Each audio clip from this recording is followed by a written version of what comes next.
Well, it's getting close to 6:08 already on your Wednesday. Mostly sunny near 100 today. That's how you do it, just real quick like that.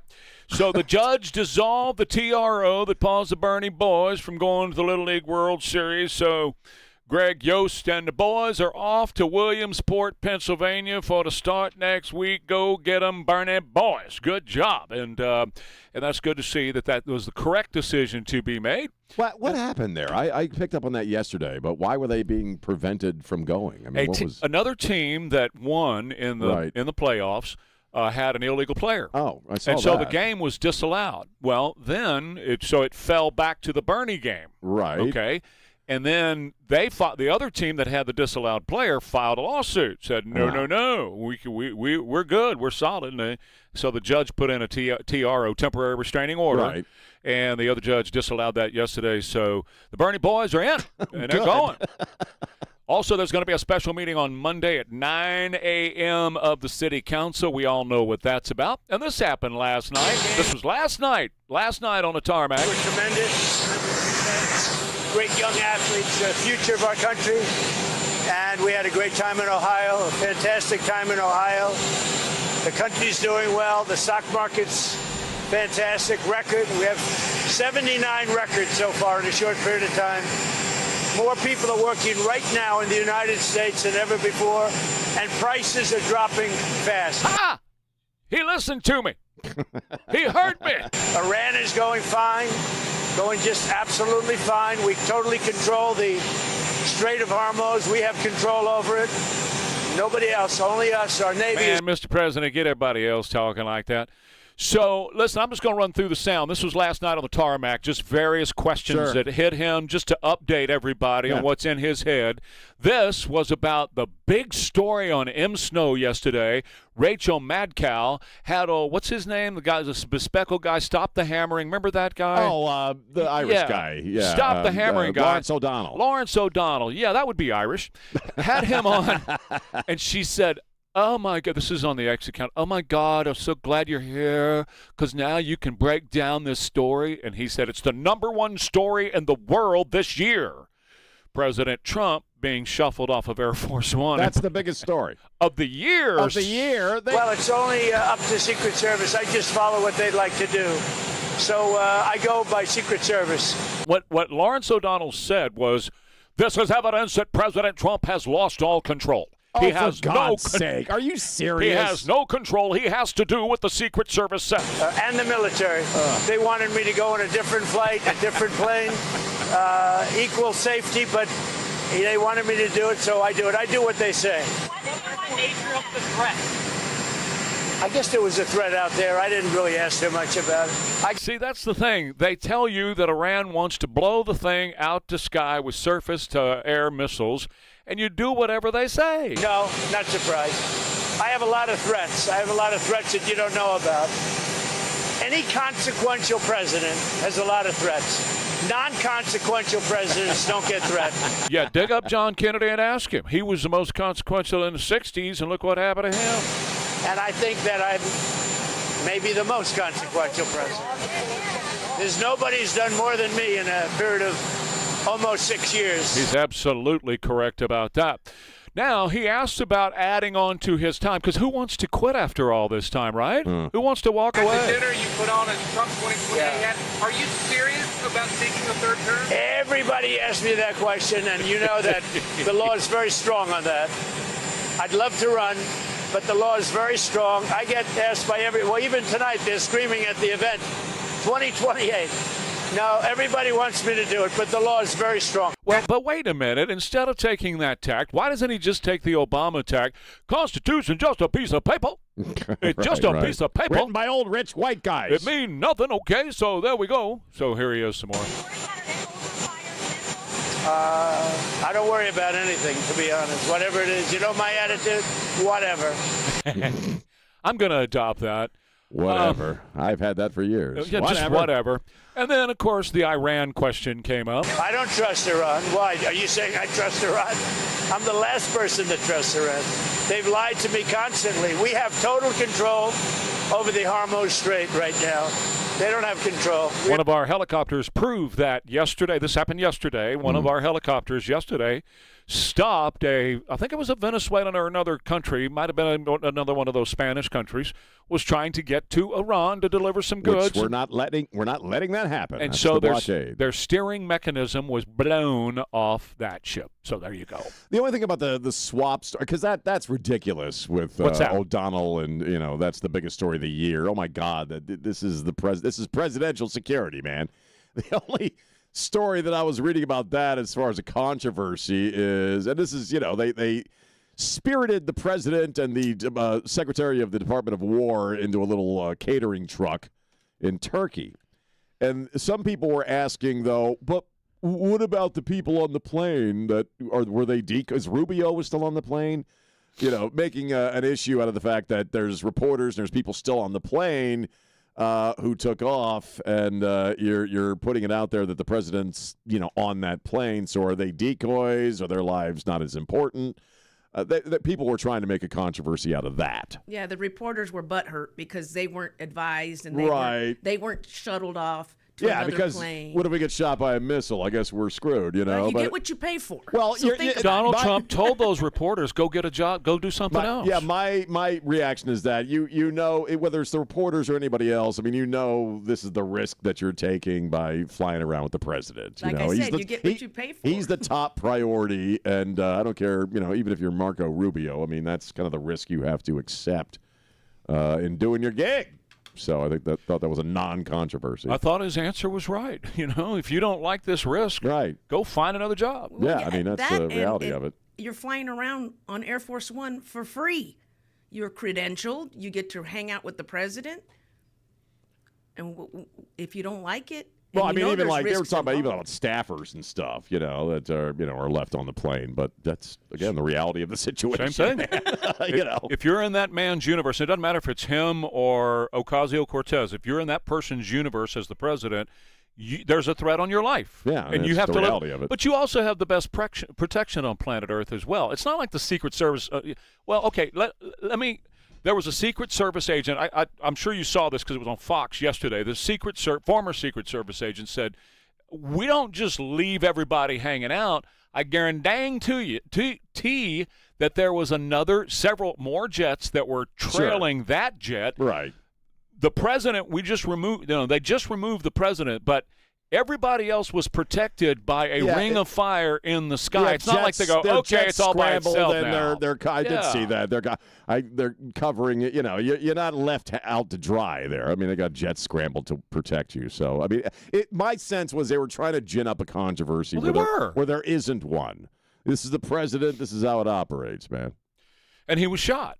Yeah, and he's been shot. So, and multiple attempts, so that's the reality of it. So. But the left, there is no end to the stupidity of the left in this country. There's really not. When they believe America is an abundance of suffering, which we're going to get into in a minute. More Ware and Rima coming up. Window World is the place to go for all your replacement windows for your home.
It's Ware and Rima at 620 KTSA.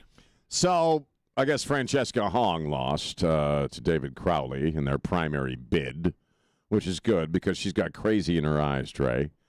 Crazy in her eyes. But, I had a thought, about – we spent a lot of time talking about the DSA and the socialists and the crazies, and Francesca Hong kind of became the face of that, with the Thanksgiving thing and just all her other nonsense.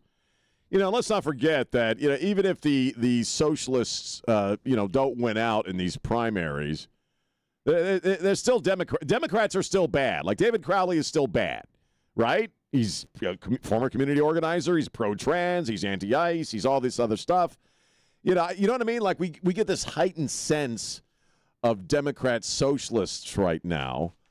Because they are so extreme. And we haven't touched on the toxic masculinity thing with Al Sayed at some point concerning football and crap like that. Did you do that yesterday when I left? I didn't end up talking. I wanted to wait for you on the football thing. I had that a couple of days ago, and I didn't get to it before I left yesterday. I wanted to, but I couldn't get to it. Yeah, I had it too, and I didn't get to it. But do you know what I mean? Like we are all very sensitive right now to these extreme socialist candidates.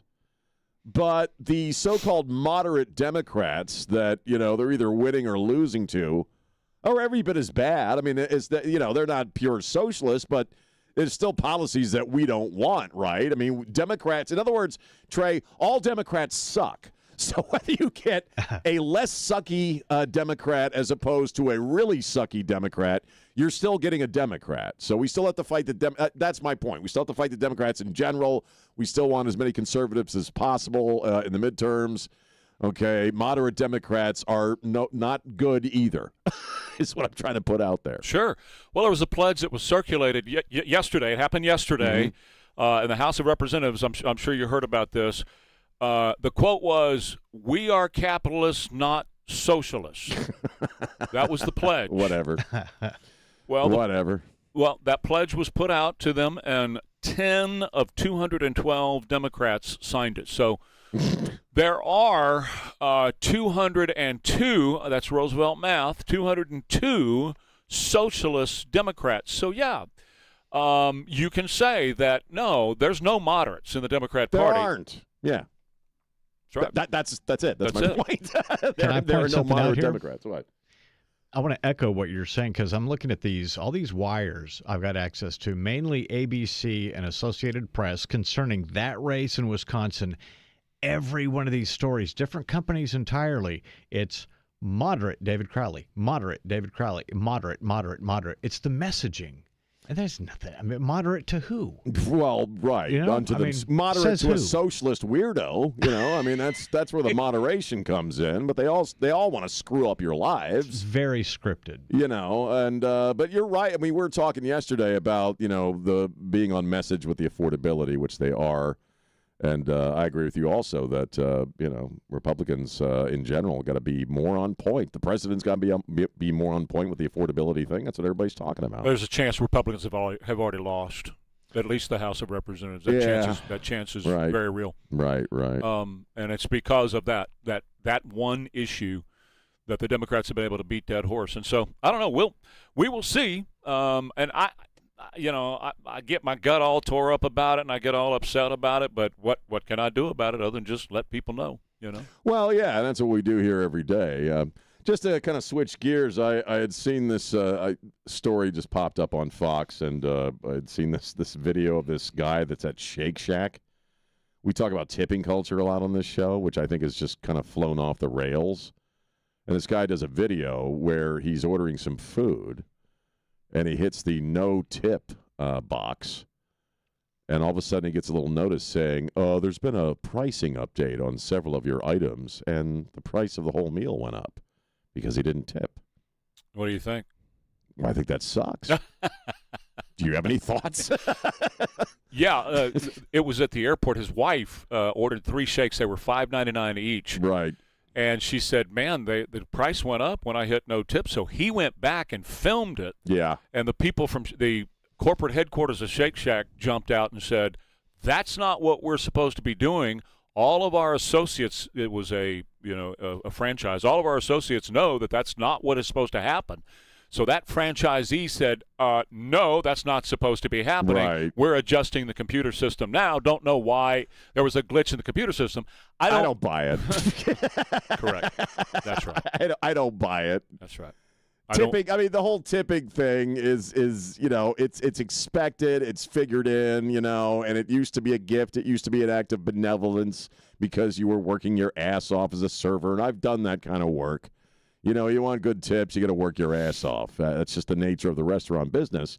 So, some Gen Z zombie standing behind a counter just handing me a cup of something, and then you go to pay on the little machine there, and the tip box comes up. I can't do it, man. Well, and that's what they said. I mean, and I don't believe it for 1 minute. I believe that they got away with it for as long as they could. By upping the price. Yeah. Right. And they would still be doing it today. Right. If that guy hadn't videoed it and sent it to put it out on the internet. I'm not into the kiosk thing either. I'm not going to say what the franchise is, but we got a new place in our neighborhood, and it's complete. It's all kiosk. It's you have one guy, one schmuck behind the counter there, and he doesn't really know what he's doing. We had a screw up in our order. This is a few weeks ago. I think I already talked about this, and we tried to get the order fixed. And they had a manager there who obviously didn't know how to work the cash register. Like, he couldn't figure out how to either change the order or change the cost. So what did you do? How did you fix that before situation? My wife got, really, really angry, we just kind of paid for it and left. But decided we're never going to go back there. But it's kind of surreal to see somebody working in a retail situation who is a manager who can't operate the cash register. So obviously they don't believe that training is necessary anymore. Hence the reason for AI. Well, I guess, AI will do it correctly, right, perfectly, right. and there won't be a screw up when I guess not. When AI is doing it. Customer service, is just spinning down the toilet, though, at this point. In some places it truly is. There are other places where it's really, really good. But really a good. lot of it, just in general, I noticed that there's just not a lot of great customer service, but they want tips. They want tips for crappy customer service, Trey. Yeah, I know. It's awful. So, yeah. It's terrible. Okay, let me tell you about here in Texas. If you're having difficulty hearing and you want to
This is so insane. America deserved 9/11, dude. I'm saying it. We totally brought it on ourselves. And then he went on to say, kill them, kill those blankers, murder those blankers, it starts with an M, in the street. Let the dudes and the streets soak in their blanking red capitalist blood, dude. We're going to keep bringing immigrants into this country on purpose just so they can blank your sister and then maybe even your daughter. We're going to destroy the white race, bitch. That's what we're here to do. Mao Zedong is one, these are direct quotes of Hassan Piker. Mao Zedong is one of the great leaders of this world, okay? A man who changed the entire universe, the entire planet. If Hezbollah is a terrorist organization, America is the top terrorist organization, which it is, by the way. Shut up and go back to Auschwitz where you belong, Jew. Al-Sayed says that football is misogynist. 4th of July fireworks suck. Need to replace the Second Amendment with a health care amendment. And let's see here. Football is racist, and it is the same as slavery. Slavery and football are the same. Then you had Franziska Hunk, who says America is an abundance of suffering. Especially, I would guess that she means that on a Thursday in November, or if she happens to be at Culver's, where a bunch of white people have custard with their grandkids. John Hayward, Breitbart.com, joining us on the Stevens Roofing Newsmaker Hotline.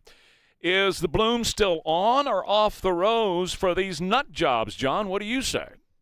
Well, as Representative Alexandria Ocasio-Cortez clearly explained the other day, anything that any one of these raving dingbat lunatics said more than 24 hours ago was woke one and ancient history and doesn't count, and you can't hold it against them. So you can only listen to what they're saying today. And if you find a YouTube video for last week where they were screaming for blood, that doesn't count, and you should just ignore it and vote for them anyway. That's how this all works now. You know, we were just talking about Francesca Hong and losing to David Crowley, and I had this thought, John, just briefly, that, you know, we all focus on these really, really extreme candidates like her. But that doesn't mean that these so-called moderate Democrats are any less sucky, right? You know, I mean, we don't want them in any more than we want the extreme. We're just also heightened now, I think, or sensitive to this idea of socialists and the real whack jobs. We have to remember that the moderate Democrats are we don't want them in either.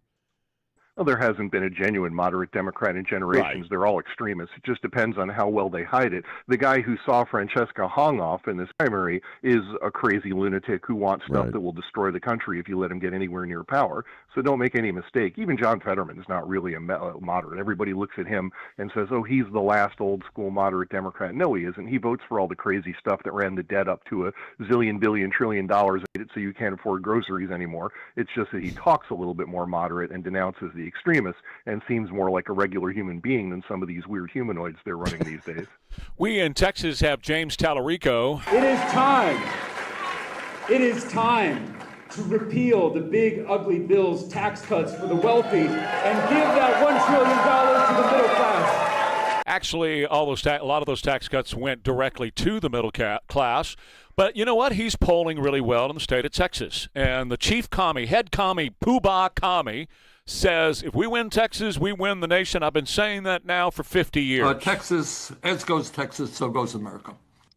You guys are now the second largest state in the country. If a progressive wins in Texas, it will transform not only your state, but the entire country, change the whole tone of politics in America. You should not be run by a bunch of right-wing extremists. That's right, because we certainly are run by that.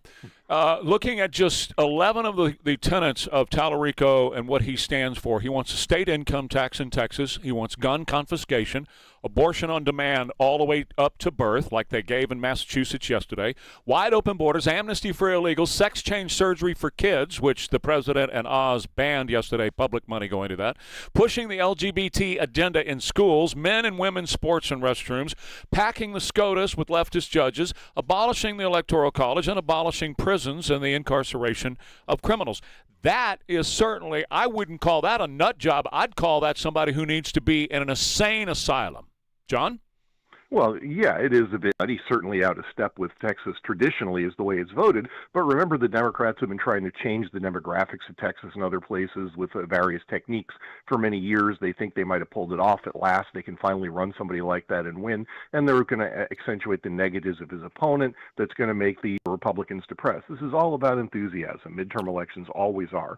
And the thing that makes Democrats feel good is that even if a lot of their candidates are delusionally insane, at least they seem exciting, and their voters are excited, and they want to vote for them, and they scream and cheer, and they hold little rallies and things. Over on the Republican side, who's really excited anymore? You know, President Trump seems to have checked out completely. All he cares about now is the Iran war and whatever renovations he's doing in Washington, and that's one of the reasons why his approval ratings are so low. He doesn't really seem like he's engaged in the issues voters care about anymore, and the rest of the party is completely AWOL. I mean, it's rare that you hear any of them say or do anything newsworthy. And then the one thing that the Republican voters were completely jazzed for is the SAVE Act, and they can't get that passed. So, I mean, a lot of Republican voters are going to look at each other and say, yeah, I know the other side is running absolute bloodthirsty lunatics that want family killed, but I don't care enough to go to the polls and vote against them. That could be the dynamic that determines the race.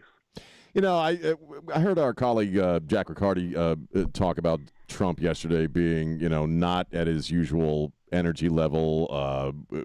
We're talking a lot about how he's not really focusing on the issues that people are caring about. Right now, that's affordability. Have you noticed that his? You just said that he seemed like he's checked out. Why do you think that is? I think part of it is because he finds the Iran war very frustrating. You know, it bedevils him. He thought it was going to be over a long time ago, and I think he's genuinely angry and upset at the things Iran is saying and doing, and who wouldn't be? I'm still wondering where all the UN human rights guys are, because Iran's entire quote-unquote war strategy is to launch murderous attacks on civilian ships, just killed some more people and their allies last night, and yet I don't hear a peep out of all these people that were just all over Israel and Gaza, you know, human rights, where are they? When Iran's entire war strategy involves attacking civilians and committing war crimes. And I think Trump finds all of that very frustrating. You know, it's a story he didn't want to keep working on at this point. He thought it would be done. He's nervous about gas prices, obviously, and what that could do for the midterm elections, the economy. And he hasn't really engaged on things like affordability, and he really should. The other side is actually getting mileage out of campaigning on affordability, and then out of the other sides in their mouths, they say, and as soon as we get power, we're going to steal $3,000 from you by repealing the Trump tax cuts. That's our affordability solution. First, we're going to steal all your money, and then maybe we'll open up a government-run food store so you can stand in line and stare at an empty shelf. That's the future the Democrat Party has in mind for you. And somehow it's going to work if Trump and the Republicans do not re-engage, get into the field, and start fighting this fight. Yeah, and the fight that they need to be talking about is affordability. There's no other message that they ought to be on at this time. I'm fine to talk about Iran and to see where that is. It's okay. You know, had the big deal with Bobby Kennedy a couple of days ago in the White House, who I think is doing a great job for the future of America and our health. But really, John, what's going to drive this election is the same thing that drove the last election, the election before that, and the election before that. We could go back as long as we want to go and look and see, and that's going to be how much people are paying when they go to the grocery store, the gas station, or for their house. And that's really too high right now. And you can't explain to anybody that President Trump has slowed inflation, that it's still going up, but not as much as it was. They don't care. They're just looking for somebody who's going to give them better prices. And the Democrats are saying, we're going to give you better prices. We know it's not true, that's not going to be the result of it, but people don't care. They just want somebody who's going to make them feel good about it.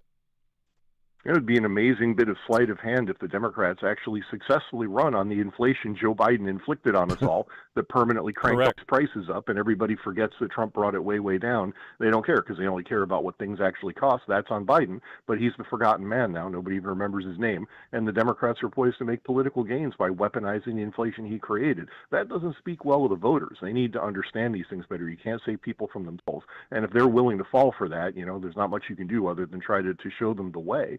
But it's also a dangerous precedent because that's what the left always does. As soon as they have power, they create conditions that hurt you, that make you poorer, that make your family less safe, and then they profit on those conditions by saying that only they can help deal with the problem they created. And that needs to be eliminated as a political tactic in America. And I'm very much afraid the opposite. It's going to work, and they're going to say, let's do some more of that. Let's get socialist health care now because we wrecked health care with Obamacare, and everybody's screaming about how much it sucks, and now we're going to profit on that by saddling you with socialist citizens. You know, John, the president the other day referred to a lot of these DSA candidates as jihadists. We have this discussion on the air all the time. Is this a communist movement? Is this a jihadist movement riding in on communism? What do you make of that? Which label would you use for what we're seeing with the DSA? Well, it's both. I mean, Yeah. It's obviously a fusion of the two, and it's no mystery why. It was October 7th. It was the October 7th attacks, and after that, you had all these campus activists that were pro-Palestinian, pro-Hamas, pro-terrorism, and they got the kids all fired up and started getting demonstrations going on campus. And while they were there, they said, and by the way, let us talk to you about communism. And that got all the kids interested in this weird fusion of the sickest and most destructive left-wing ideologies. And it went the other way for some. Some of the kids were there for the communism, and then they got into the anti-Semitism, hatred, and terrorism supporting because it all seems exciting and revolutionary. It's all about the oppressed finally rising up and overthrowing their oppressors. And yeah, you got to kill and rape a few people so the oppressors get what's coming to them. That's just excusable when you're an oppressed brown person and you had no choice. This is the sickening crap that they actually believe. And all of this is holding a movement together as a kind of revolutionary role-playing game. And I think that's one of the reasons why they have some youth energy here. For sure. Thank you, John. John Hayward, Breitbart.com, the author of Dr. Zero, Year One. Look him up and follow him. Great article just yesterday, the day before, at Breitbart.com. Wilkerson's Gun Shop in Boerne. What a place, man. A hunt.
On Ware and Rima, KTSA.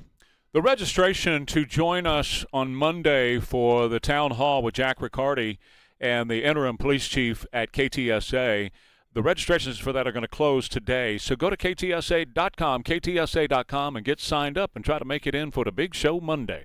You were laughing when I asked John about, the jihadist thing. Was that a stupid question? No. No, I didn't laugh at you. Yes, you did. No, you did laugh. I wasn't laughing at you. What were you laughing at? I was laughing because he said both, and that's what I've been saying for how many months. If you asked Jack that the other day as well, and I that's been my mantra for a long time. Right. It's that whole tiger riding in on the back, riding in the back of the tiger, and that's what's been going on with these guys is that they're coming together. They are together, and they always have been. By the way, well, but at some point they slam up against each other because one is distinctly anti-religion. So if you're a religious zealot, you're going to hit that commie wall at some point, and you're not going to be able to continue as a unit. I really agree with the president. I think underlying it is more an Islamo-fascist idea. I really believe they're riding in on the communists. Not that they haven't always done that down through history. But in other words, the threat is a lot more serious, I think, than we give it credit for, even though communism and socialism sound really dangerous, which in fact they are. But when you're talking about religious nuts, they want to kill everybody. It ain't about reordering society. At some point, they just want everybody to die. I read another number of books about Islam, the Muslim community, and who they are. And a case can be made they are more of a political organization than a religious organization. Religion is a cover for a lot of their politics. Well, their politics Muhammad is a caliphate. Was a politician, and he was a military leader, and the religion itself kind of grew out of a way of organizing people. So I would agree with that. But they're also raised in that zealotry. So I don't deny that they're in any way, shape, or form true believers. But as the youngest of the five great religions, it certainly started in a way that was completely different than the way Christianity came about, or if you go all the way back to Hinduism. It wasn't. It was a social and political movement to begin with. So I'd agree with you there.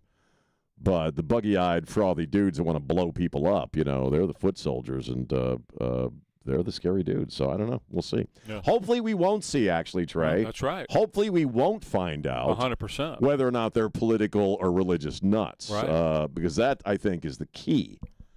I want to bring up Abdul Al-Sayed, and some of the quotes you read, I did read yesterday after you left, but we didn't get into the football thing. Well, those quotes, I want to be clear, those quotes were from Piker.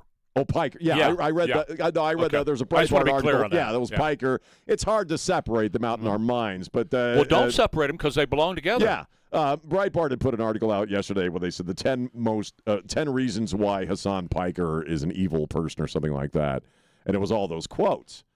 But of Abdul Al-Sayed and the football thing, that it's toxic masculinity and it's racist and all that. He actually played football, I guess, in high school, was it? Was it high school or college? No, it's high school. So I'm not a big fan of football. It's not my thing, watching a bunch of dudes slam into each other. But I don't think it's racist. I don't think it's. I mean, I'm not even anti-toxic masculinity. Are there elements of toxic masculinity to football? Well, certainly there are. But I don't mind toxic masculinity because when you're fighting a war, you want a bunch of toxic males to run in there and slam into people and kill them and do stuff like that. So I'm fine with it. I just thought it was an interesting take from a guy who actually freaking played the game. You know what I mean? I think that's kind of hypocritical. But you know why he's doing it, and you know why Francesca Hong said what she said about Thanksgiving and all that, right? I mean, it's all the institutions of this country that you got to tear down. That's it. All the traditional things that people love, you got to get rid of. The thing about 4th of July that he went on about, right. You have to, this is the way that they attack America. They attack what America loves, and America sure does love Thanksgiving. Oh, yeah, hell yeah. Okay. America loves football.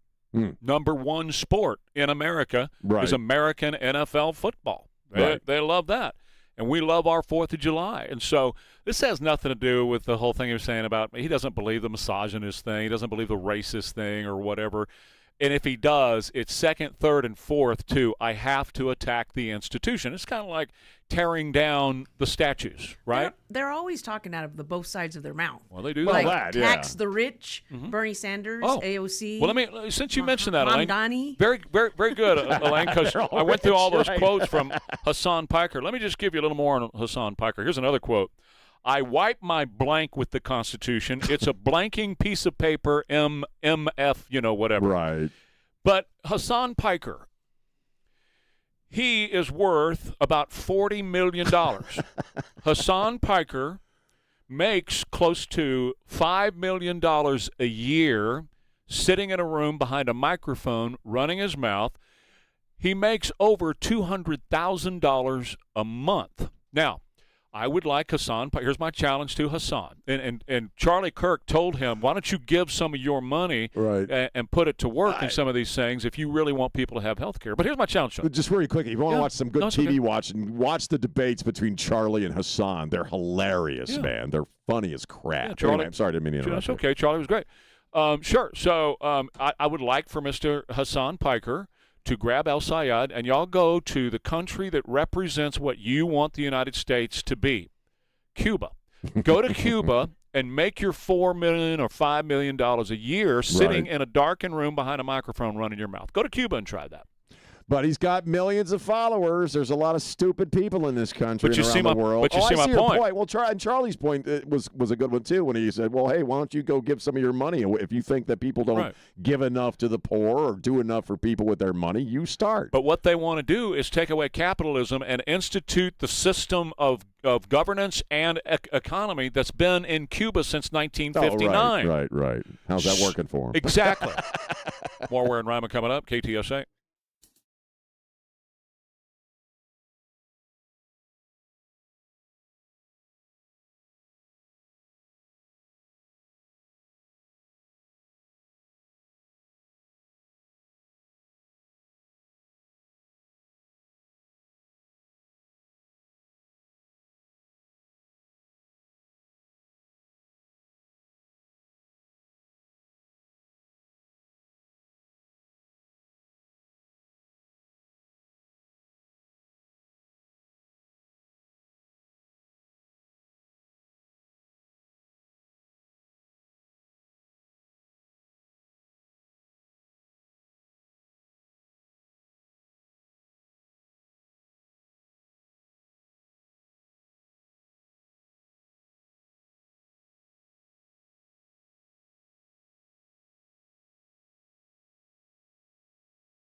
story I was reading last night.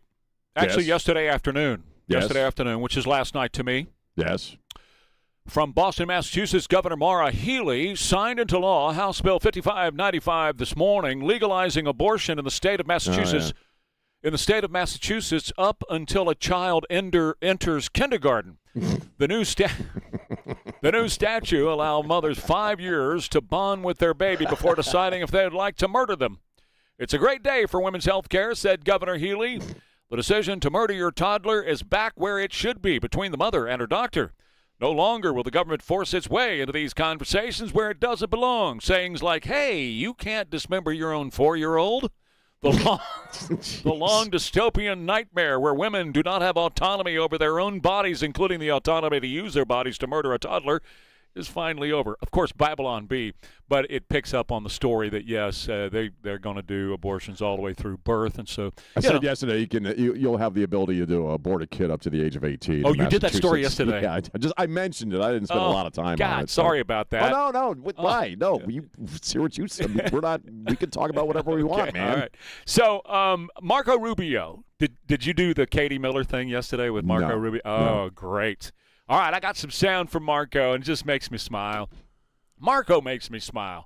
But he's got the biggest job on planet Earth right now, and this guy can still find humor. He sat down with his wife and Katie Miller on the Katie Miller podcast, and a question came up about Bobby's diet. Did RFK's diet No. of red meat no, and this is a fermented crazy vegetables? diet. This is a diet that consists of eating sauerkraut and meat.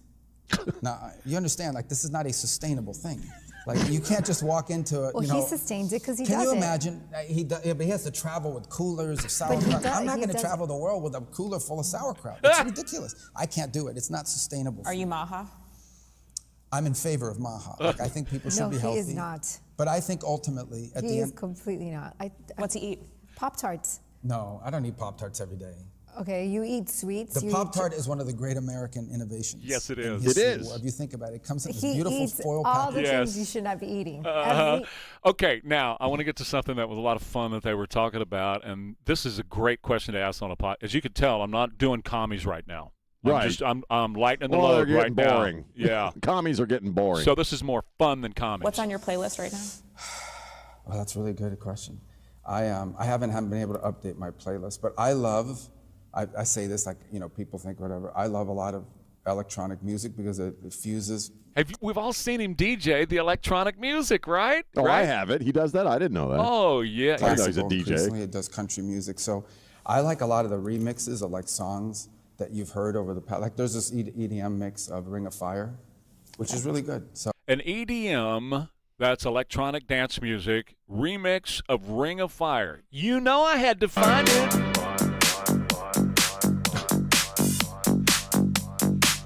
Here you go.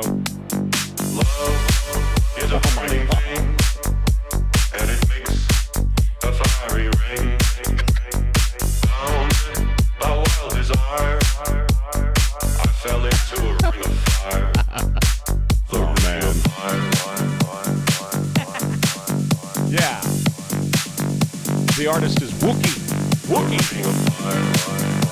Ring of Fire. EDM remix.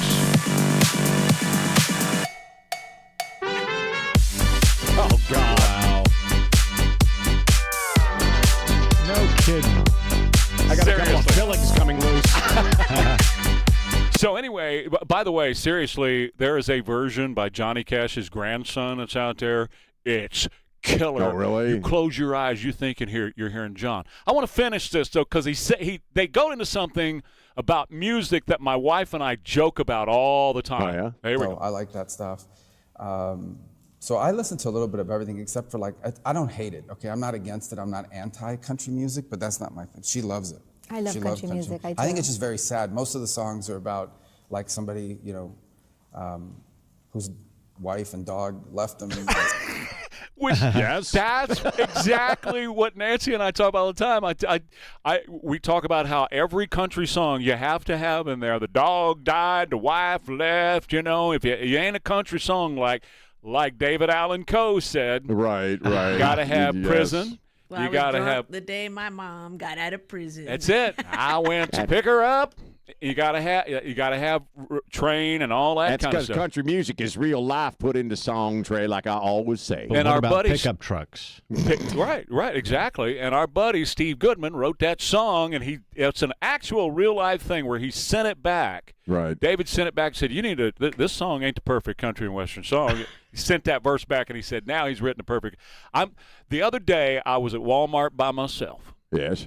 And I sent Nancy a note, and I just said, Walmart ain't no fun without you. And I'm 2 verses in on the song that I'm There's writing. a country song right there. I'm There you writing go. it. Walmart That's ain't what I'm no saying. fun without you, baby. I'm right. I got 2 verses written and the hook. So it'll be. I'm not And kidding the you. hook. Okay, all right. I'll have it ready before long. No, wait, hold up. Are you going to give Walmart me ain't all no this? fun without you. Yeah, so it has to be a divorce song or she has to be dead. Otherwise, it's just going to be Clint Black and his happy Lisa Hartman black country music when he was better off when he was miserable. Well, oh, my God. all country songs have to have some misery. We're talking 3 chords and the truth. You know that, Jimmy, because you can play it just as well as I can. But it can just be that, I had to go by myself, which I had to go by myself. She was not available. Schmoopy country. That's it. You're so pretty. It's not fun because you can't buy the toilet paper together. No, it's. You I gotta understand. add some more lyrics. I understand what he's saying. That actually is a perfect country song. I'm writing Because it. I'm into it. I don't enjoy HEB nearly as much without my wife. Because we talk crap to each other, we talk crap about other people. At HEB? At HEB, hell yeah. Oh, I'm telling you, man. Okay. We went to HEB yesterday because Right. I had no breakfast stuff. No eggs, no nothing in the house. We hadn't gone in a while. That's our weekly date.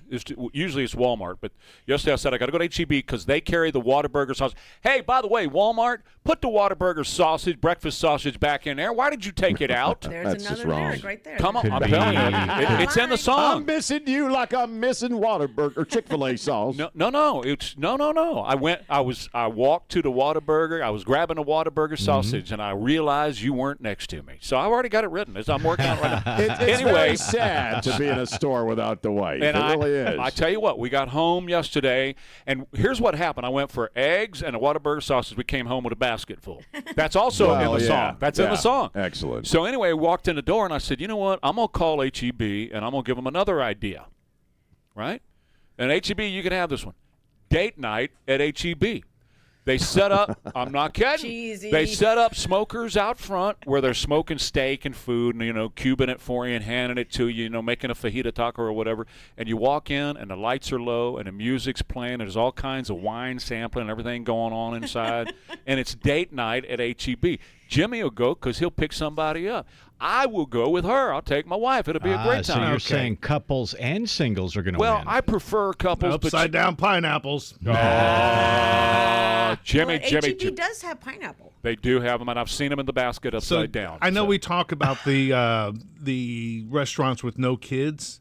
Can I get an HEB with no couples? Because they're annoying. They're annoying. It's because we're talking about you. Look at that guy. Look at that guy with the pineapple. So anyway, I think that'd be a great idea. So I'm 2 verses into the song, and I'm working the guitar into it. 2 doors down, Pete lives in the neighbor, so I see. Oh, they're talking about Pete Hegseth here. Just one more piece of sound. Sure. Sometimes, and I hear your dogs go over to their house. Oh my gosh, yes. but not deliberate. So I have a dog. We have 2 dogs. And then we have one. They live 2 doors down from Pete Hegseth. That's really smart. It's these are golden doodles, but this one's more poodle than doodle, so than golden. Than so retriever. very smart. Yeah. Knows how to open the door. So one day, I think Pete and his family were just sitting around watching television, and they keep their front door open because they have cats, which I never took Pete for a cat guy, but a cat. Oh my God. And so, and anyway, and my dog just walked into their living room and looked around, realized I'm in the wrong house, and turned around and walked out. So. But yes, so our dog does open the door, many doors. Now the flip side of it is that one of Pete's cats, oftentimes I'll get home at night and the cat is just sitting on my porch. And just looks at me like, what are you doing here? Like that kind of attitude. Well, it's Gen cats. It's Gen. Gen It's the cat, okay. kids. The kids wanted an animal, so they ended up But the having cat is a cats. very But there's a arrogant lot of cat. cats. Yeah, because It's I an mean, arrogant there's cat. a lot of kids. To be honest with you, it's a very arrogant cat. There's a lot because of the cat kids. is on my porch acting like, what are you doing in my house? And it's like, your house is 2 doors down. But the cat just looks at you, doesn't even, usually a cat, you approach it, it'll take off. This Yeah, thing he's does not not scared of take off anything. running. He just sits there, the tail's going on like this. and he's just staring at you like, what's up? They're real people, and that's what I love. And I also think that one of these days, the golden doodle from the Rubios is going to go down to the Hegseth house, walk in the front door, as he just said, and hike his leg. Yeah, there you go. Just one more footnote. I didn't realize this. I saw a bit of, I shouldn't be bringing this up because I don't know if we have the video or not. I saw a bit of video. Pete Hegseth does a spot-on Donald Trump imitation. And my wife found a bit of video. He's talking to some troops, I think, on a tarmac somewhere. And it's just like a quick thing. He quotes Donald Trump, and he goes into a spot-on imitation of Donald Trump. You're absolutely right. It was about a month ago, and I couldn't play it because of the language. The language was bad, yeah. And I was like, I saw it yesterday. I'm like, it's perfect. I don't have the beeping capability to beep, right. I have to be very judicious. Right. There's a whole lot of Hassan Piker I could play, but sure. he MFs every word. Yeah. So I can't beep. That's the problem here is the beeping. We don't have the beeping capacity. Send it over to me, and I'll do the cuckoo. And you can, cuckoo. Yeah, come on, email well, that. like I let JD say BS one morning. Oh, sure, yeah. Right, that kind of But thing that's happens. news.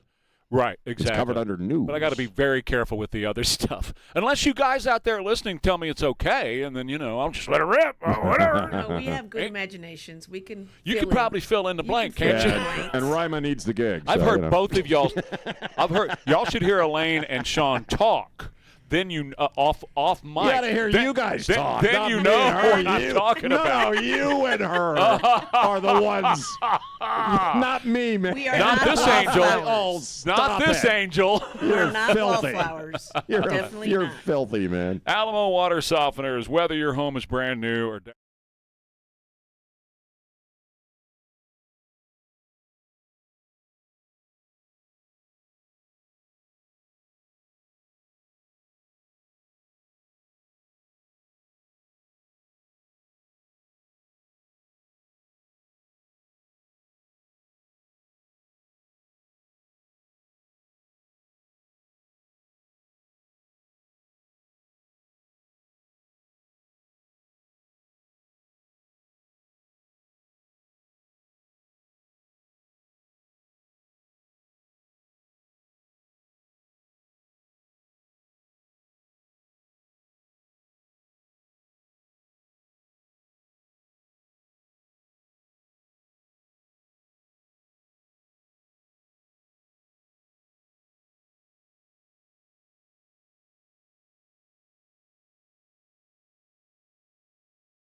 2. One thing I think we've all noticed, it's been a slow progression, but it's certainly gotten worse as time goes on. Maybe go back 20 years and you find yourself where you are now, that what used to be considered good and admirable behavior is now considered, bad or not even acknowledged, whereas people who do bad things and engage in bad behavior are celebrated. Do you know what I mean? I'm not a basketball guy. I don't watch the chick basketball. I don't care. But this DeJohnny Carrington, okay, let's stack up everything we know about her, right? She's the one who did this, what do you call it, the clothesline hit on Sophie Cunningham, where she basically smacks her in the face and knocks her down. She then immediately goes online and posts, because she got fouled, white privilege. And then after she gets called out on that or starts getting too much heat from that, she claims that it didn't have anything to do with the foul and you're being racist for even suggesting that. In other words, my judgment of DeJohnny Carrington is she's a horrible human being, right? Would we agree on that? She's just kind of a jerk, I think. Well, she shows up at a game in Seattle Monday night, and she gets a huge applause. They announce her, she walks out, and the crowd goes crazy. And I know it's not a huge story, and maybe it's a who cares, but I'm watching that going, what are you applauding, man? I mean, she's been nothing but a jerk since this whole thing began.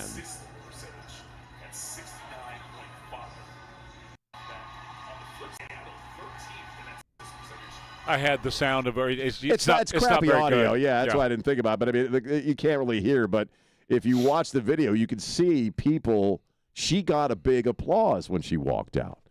And I think it's kind of indicative of where we are culturally in that merely being famous is all that matters, okay? It doesn't matter that the reason we all suddenly know who this chick is because she's a total jerk. It's her, and she's here, and, maybe I guess people look at her as being ballsy or she's bold or what. I don't know why she got the applause, but she did. One of the things I would say on that is it's location specific. Oh, yeah? Well, they were in Seattle. Right. Remember, Seattle has a statue downtown of Lenin. So, that's right. That's Seattle. They love bad behavior in Seattle. Right. Well, they celebrate it. This is where the Occupy movement took place yeah, many years ago. But you take her, and maybe this is one of the reasons why she won't play when they go to Florida or even here in Texas. I don't think it'd go the same way in either of those places, Florida or Texas, as it would in commie. And Seattle is literally, they elected their mayor as an avowed communist. Yeah, look at Hassan Piker. I mean, this is a guy who wishes people's daughters would get raped. Mm-hmm. And he's got 3 million people following his ass. Mm-hmm. There's some kind of inversion has taken place. And I would tie it directly or trace it directly back to the internet, or not the internet, to social media, where awful people are just freaking celebrated. And I think that's why you see so much of this stuff on social media, where everybody's trying to get the best insult in. Everybody's trying to amp up over, the most horrible thing you can possibly say. Then you get to the place where people are taking videos of themselves punching people, just so we can get a video online. Culturally, we celebrate horrible behavior in this country. We have definitely had a downfall culturally, and it's been a slide that's been going on for a long time that has put us in a position where, and again, you can, here I go, but I won't say much about it. No, but 1963, when we decided to give God the finger and say, we don't want you in our culture, and when you remove the honoring of God in your culture, this is where you end up. Ask the Romans. We'll go through history and we'll name all the cultures that ended up just devouring themselves after they decided God wasn't important anymore. And that's what happened to this country. But I'm hopeful because I think those are pockets, like I said in Seattle, those are pockets and areas where this is happening. I still think there's a good middle part of this country that is not going to put up with this stuff for very long. I think Francesca Hong last night, she lost. Right. So. I think Charlie Kirk showed us that there is a fairly sizable community of young people in this country that aren't that. But there still are a hell of a lot of those folks. I'm not discounting it. No, I know that. Yeah. And again, it's a cultural shift. And you look at our culture and what it is. The culture reflects who we are. We are the culture, every single one of us. And it just seems that the random violence and putting it online, you take it all the way to polling on political violence, and people are fine with that. People no longer disagree with somebody. They want them to die or something horrible to happen to them. It's just very negative. And I hope that what you're saying is right, that there's a sizable community of people who just aren't that. Because it's depressing as hell. Yes, it is. I want to tell you about Nightly Insurance Group. That's Nightly with a K. If your Medicare supplement and premium has gone through the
guitar. It's not lyrics. Tell me what else is more important than that. Huh? Eddie Money. Singing about Rosanna. Oh, blew out those speakers. Yeah. Rosanna was shaking. It's Ware and Rima, KTSA, and this is your last chance to get signed up for Jack Riccardi's town hall with the interim police chief on Monday at KTSA, 4050 Eisenhower Road, Hauer. Go to KTSA.com and sign up over there. Another piece of sound from the Rubios, because it was Marco and his wife, on with Katie Miller, who I think she's just killer on her podcast, Stephen Miller's wife. You've been married for nearly 3 decades. What's the secret to a happy marriage? You answer. Well, before he answers, what's the secret to a happy marriage, guys? Come on. Secret to a happy marriage? Yep. Being able to laugh. Okay. Make each other laugh. Okay. Being bilingual, not understanding what each other is saying sometimes. Okay. Elaine? Secret to a happy marriage. That's the question. The secret to it. Get close to the mic there. Secret Sorry, to I was shopping online. Okay. That's the secret to a happy marriage right there. Yeah. Secret to happy marriage. Mm-hmm. Respect. Okay. And listening to the demands of the other. The demands. Demands. Wow, that's nice. Hoorah. Man, do you make demands on Ralph? Absolutely. Oh. That's why she said it. She's honest. I like that. Jared Huh? Kushner's negotiating on Ralph's behalf. That's right. Exactly. What do you say? I'll tell you in just a second. No, okay. Okay, I'm going to finish this. No, there's no secret. I mean, there's no secret to it. It's You have to have a friendship. I would start that. I would just say it starts with your faith. You know, for me, and She's all serious about this. that's a very important thing, and I think for Marco too, right? yeah, And then compliance. Compliance, baby. That's what I'm talking about. Compliance. I used to joke with Nancy all the time. You're right, I'm wrong, I'm sorry. You're right, I'm wrong, I'm sorry. And I used to say that all the time as a joke, right? And she's, stop it, that's not true. Be open and honest communication. We used to sit in a bathtub together every Sunday night and sip. What? Well, Thanks for sharing. we would sip a glass of wine and we would just talk. Okay. Right. What's wrong with that? We've been married for 100 years. You answer your own question there because in the here in Texas, you said that you couldn't hear Nancy. That's right. For 43 years. That's right. Exactly right. That's the secret. Yeah. So nice. See how you are. What we do Point is Elaine. now we sit every Saturday and Sunday morning because that's the only 2 mornings I'm home, and we sip coffee and everything is discussed. Everything is In the talked bathtub? about. Well, no, we're sitting in the living room drinking coffee. Oh, okay. Yeah, and we talk about everything that needs to be talked Let's about. get Because back that's to just that 2 days. bathtub So story. 2 days a week. That's when you pretty much got to catch up on everything that you don't talk about during the week. I mean, anytime she needs to talk or I need to talk during the week, of course we're available. But it's, you know what they say about head down, hiney up during the week. So well, this, in all honesty, this schedule is hard on relationships, and you've heard people say that. Stern used to say, a lot of people have said that because you're on 2 totally different clocks. She and I have never gone to bed at the same time. Yeah, ever. Yeah, at the same time. That's why I stay up a little later than most people do because it gives me a couple of hours with my wife every day. She comes to bed and I get up.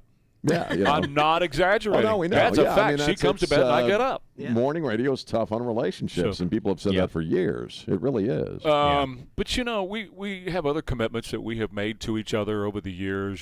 She removed divorce as an option when she was early on because she went through that in her family. She says not an option. So whatever it is, we got to figure it out. I okay. think just enjoying each other's company is just a big part. Of just course. the fact that you enjoy being around each other, you know what I mean, is a big part of it. And we talked about this. We had this conversation yesterday. We complement each other because we're opposites. Oh yeah. She's she's Mensa and very logical, extremely intelligent and all that, Right. and I'm not.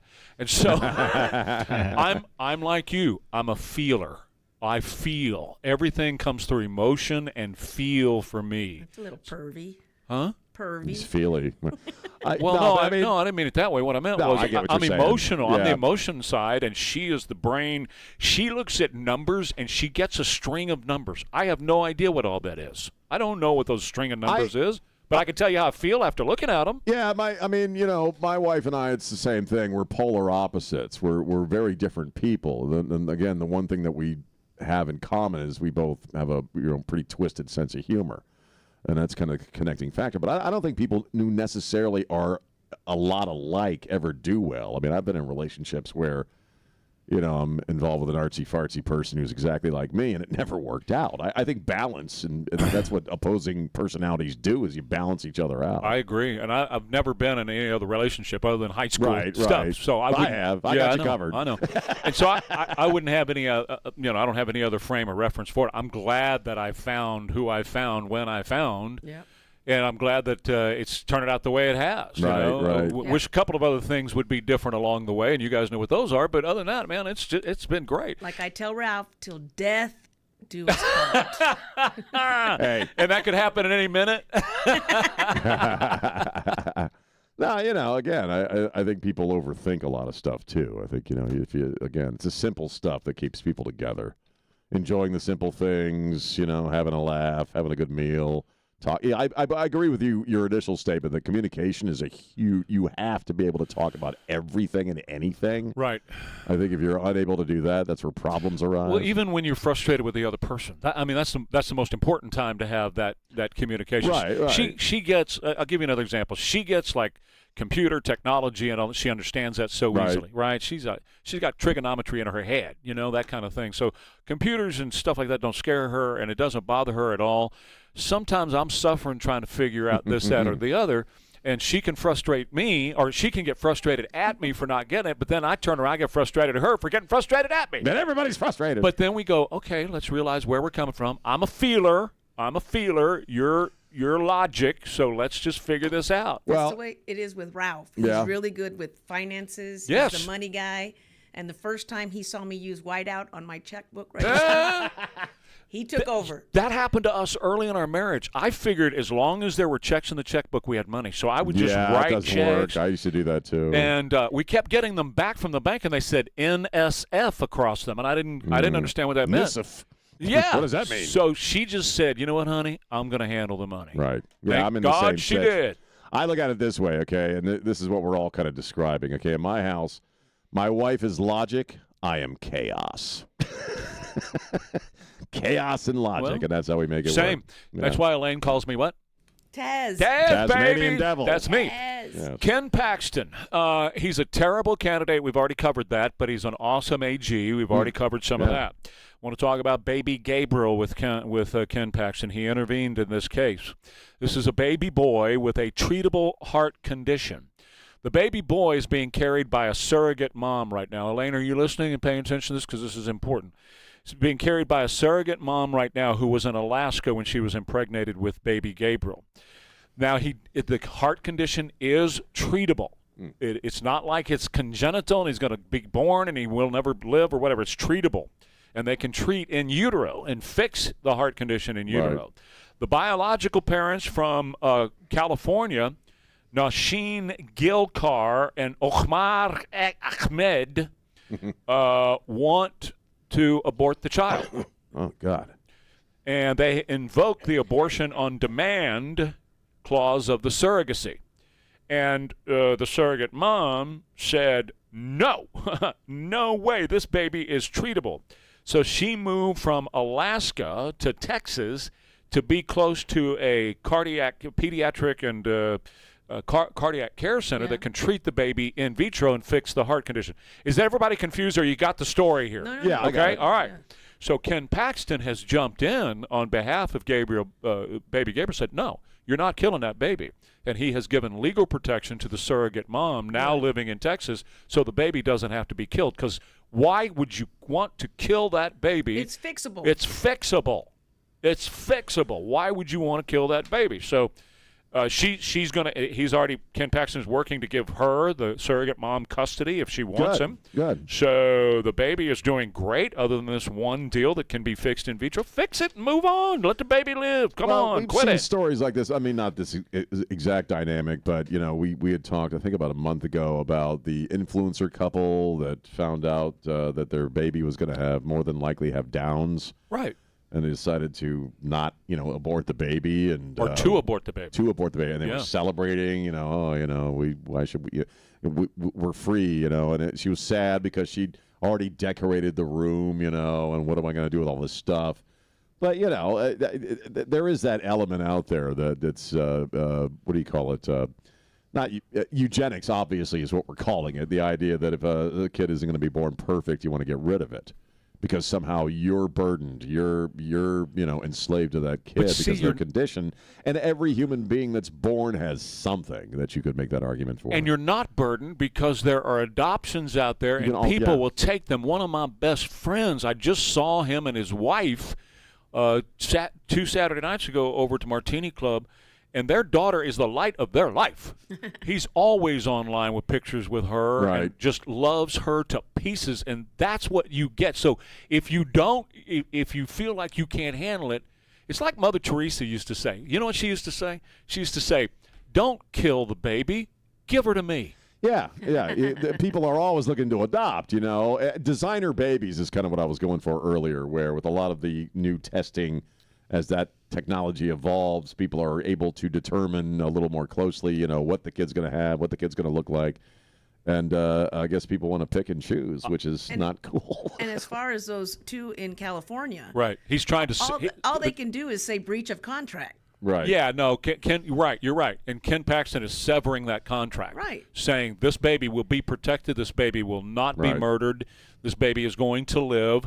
You guys forget it, you're out of the picture, and we're going to make sure that this baby gets a great home, hopefully with the surrogate mother is the direction they're trying to head right now. I just wanted to bring it up for a couple of reasons. First of all, it's a human interest story. Right. And, it makes you feel.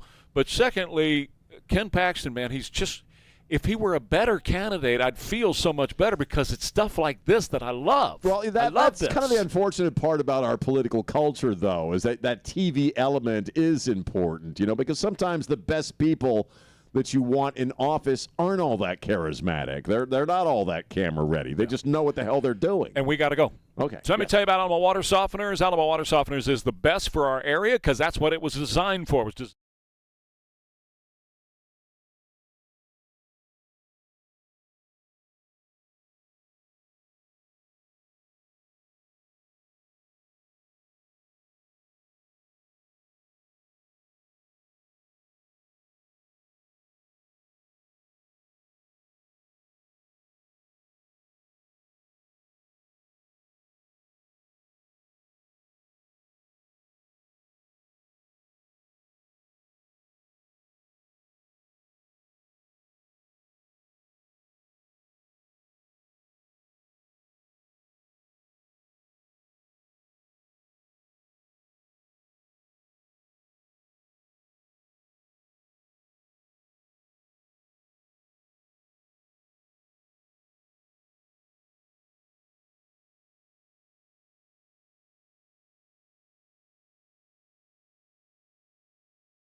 7:52. Ware and Rima, KTSA. Well, talking about kids and kids' health, we had mentioned this earlier. We haven't really gotten into it yet, but Trump told Dr. Oz, who is the administrator of the U.S. Centers for Medicare and Medicaid Services, to stop immediately using federal funds and state funds to pay for transitioning kids, surgery and whatever medical stuff that they do.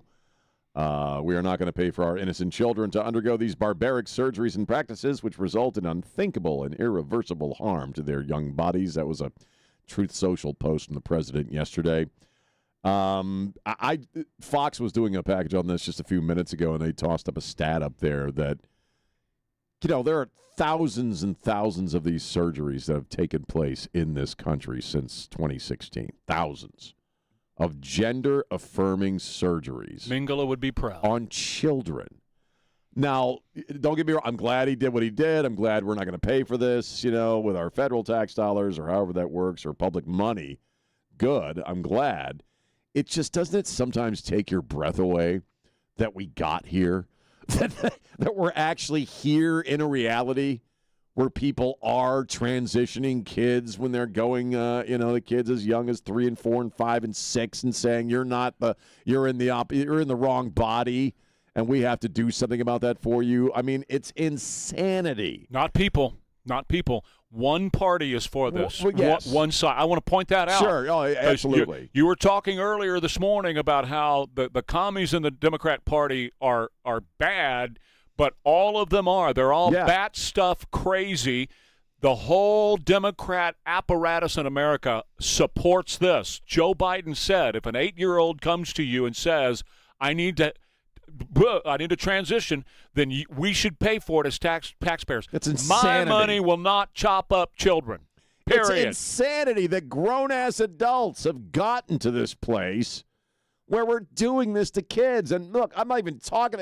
This is surgical medical stuff that does. They can't undo. They have to be on the pain pills for the rest of their lives. But just look at the stuff at the drag shows for kids and the porn in the libraries.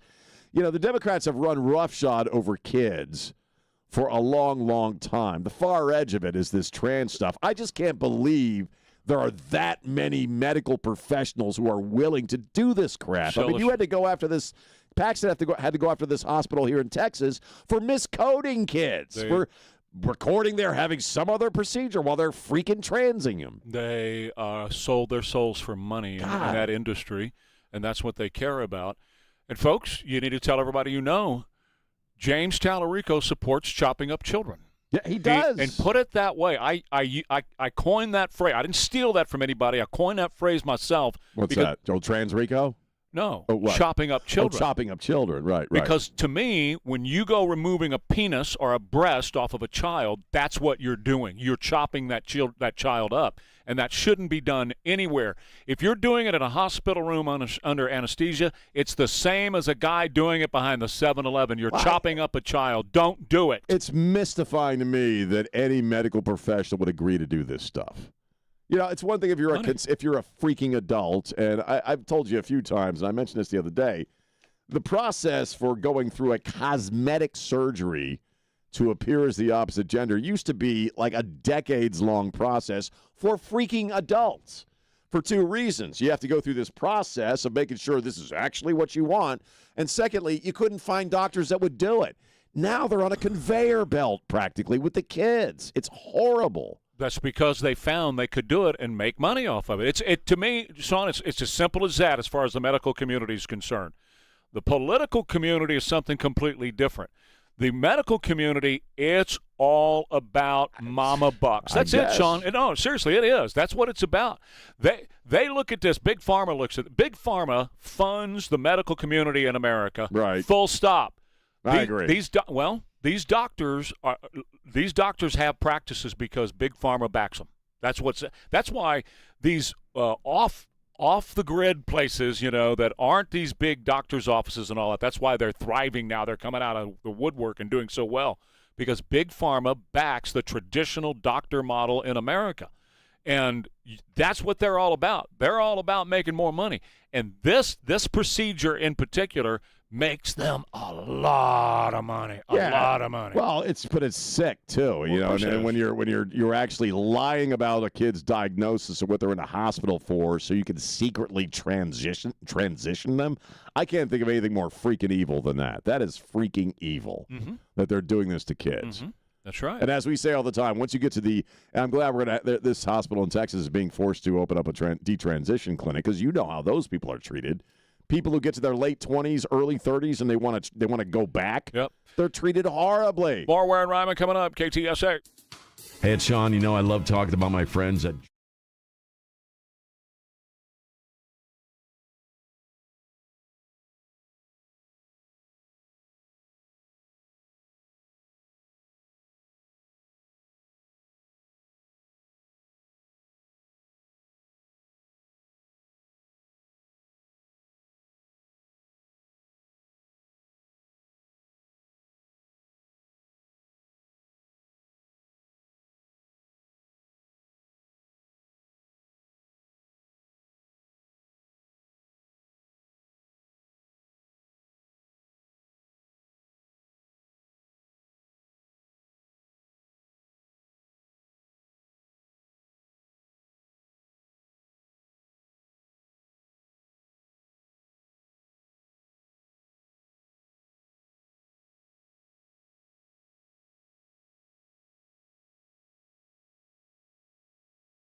All right, I want to dip into a little bit more of the Katie Miller interview with Secretary of State Marco Rubio and his lovely wife. You know, what's one thing you disagree with Marco on? Oh my God. One? One? That's for episode 2. One? Just one thing? How long you got? Oh my gosh. Let me see. Let's see. Just about some of the stuff he stresses on, you know. I think I'm a little like more... War and Peace, for example. War and Peace. Yeah. The stuff he stresses on, like War Hard and day Peace. at work for that guy. It's a great, great piece, and I'm going to share it all on the X account at Trey Ware Show. Louisiana police, huge meth bust. 800 pounds of meth in Louisiana. That's a lot of crystal, man. That'll keep you up for a couple of weeks, won't it? It's a lot of crystal. Well, just so everybody understands, illegal from Russia. Anton Velikovich Rakov, an illegal alien from Russia, allegedly bringing in 800 pounds of meth into the United States. You're going to find it in the stories I'm going to go through. You're going to find a thread. Right. Marcos Iriarte Valdez, 36 years old, criminal illegal alien residing in the United States, allegedly butchered Todd Stewart, 68 years old, in front lawn of the retiree's home. There's video of it. And, of course, that was in Sanctuary, California. Pedro Aguirre Alvarez, illegal alien, just got his fourth DWI. And the judge, Brian Browns, released Mr. Pedro Aguirre Alvarez with no bail. He was duly convicted. He was tried and convicted. So this is not alleged. This is a real deal. And this was in Blue, Illinois. The judge, the Democrats demanded his release. Of course, we're getting close to voting time, so it's not going to do him any good if he's in jail. So he is now out with no bail. And again, there's another case where a judge has released somebody who's been in and out of the system now. This is fourth time. And by the time they reach the system, they've been arrested by X number of times, and they're just released, right? So I think the average is 11 times. But I'm going to give up that fight because nobody gives a rip that judges are just as guilty for the deaths of people when they release people. Nobody's interested. I've been screaming about that for years now. We need to hold judges and other people accountable when they release these people, but nobody cares. So I'm done with all that. I think this is cool though. ICE is being outfitted, the officers, with gloves that are what they call a de-escalation device. De-escalation device. I got to have a pair of these gloves. They're called Glove, Glove, generated low output voltage emitter. Shocking. So when you're giving an ICE agent difficulties, all he or she has to do is grab you with the gloves, and it feels like a bunch of little bee stings hitting you. And you know what? The name of the company is Compliance Incorporated. So, Nance, I'm going to bring home a pair, and you'll be able to wear those and use them against me anytime you want me to be compliant, sweetheart. Well, I think that'll probably work. I think you'll get some compliance fairly quickly. I love it. I'm sure the ACLU is going to sue. Oh, sure. You're tied up in court and all that stuff. Well, that's cruel and unusual punishment. No, it's not. Behave, and we won't have to use the glove on you. Yeah, well, that's why a lot of people do what they do is because they don't think anything's going to happen to them. Sure. You know what I mean? So Sure. we've seen that over the past couple of years. Which would you prefer? Would you prefer gloves that are just tiny little bee stings, or would you prefer to get shot? Shot, tased, or gloves. It's your option. Yeah, and you know what? Ought to do what Billy Joe did. Just ask them, where do you want it? Where do you want it? Where do you want it? Where do you want it? Which do you prefer? Because you ain't going to live forever. I want to give you a real quick rundown here because we have all the crazy commies that are trying to change our system to more our economy from capitalism to the system that has worked so well in Cuba. I mean, they're just doing great things in Cuba with the economy. It's on fire. Lots is happening in Cuba. Big, vibrant buildings everywhere. I mean, Cuba's great. Right. You know, the economy down great. there is just wonderful. It's going swimmingly. So what they so to speak. What people are swimming to get here. there. Yeah, 90 miles right over there. So they're the Democrat socialists are talking about how workers are treated so horribly in the United States, and they don't make any money. This is the Workers' Party, fist in the air with a hammer and a sickle and all that. Where's that going on? Well, I looked it up. U.S. workers who score stunningly low on literacy. So these are people who, typically have a blue-collar job or whatever. Stunningly low is the way they put it. Earn an average in this country of $30 an hour, and 2/3 of them have a job. That is the highest on planet Earth for people who score stunningly low on literacy to be earning $30 an hour. Factory workers earn 60% more in the United States than other factory workers around the globe. 60% more. Plumbers and electricians in America earn 90% more than other plumbers and electricians around the globe. Retail folks that stand on their feet, sell you the washer and dryer over at Sears and Roebuck Company, they make double the amount of people around the globe.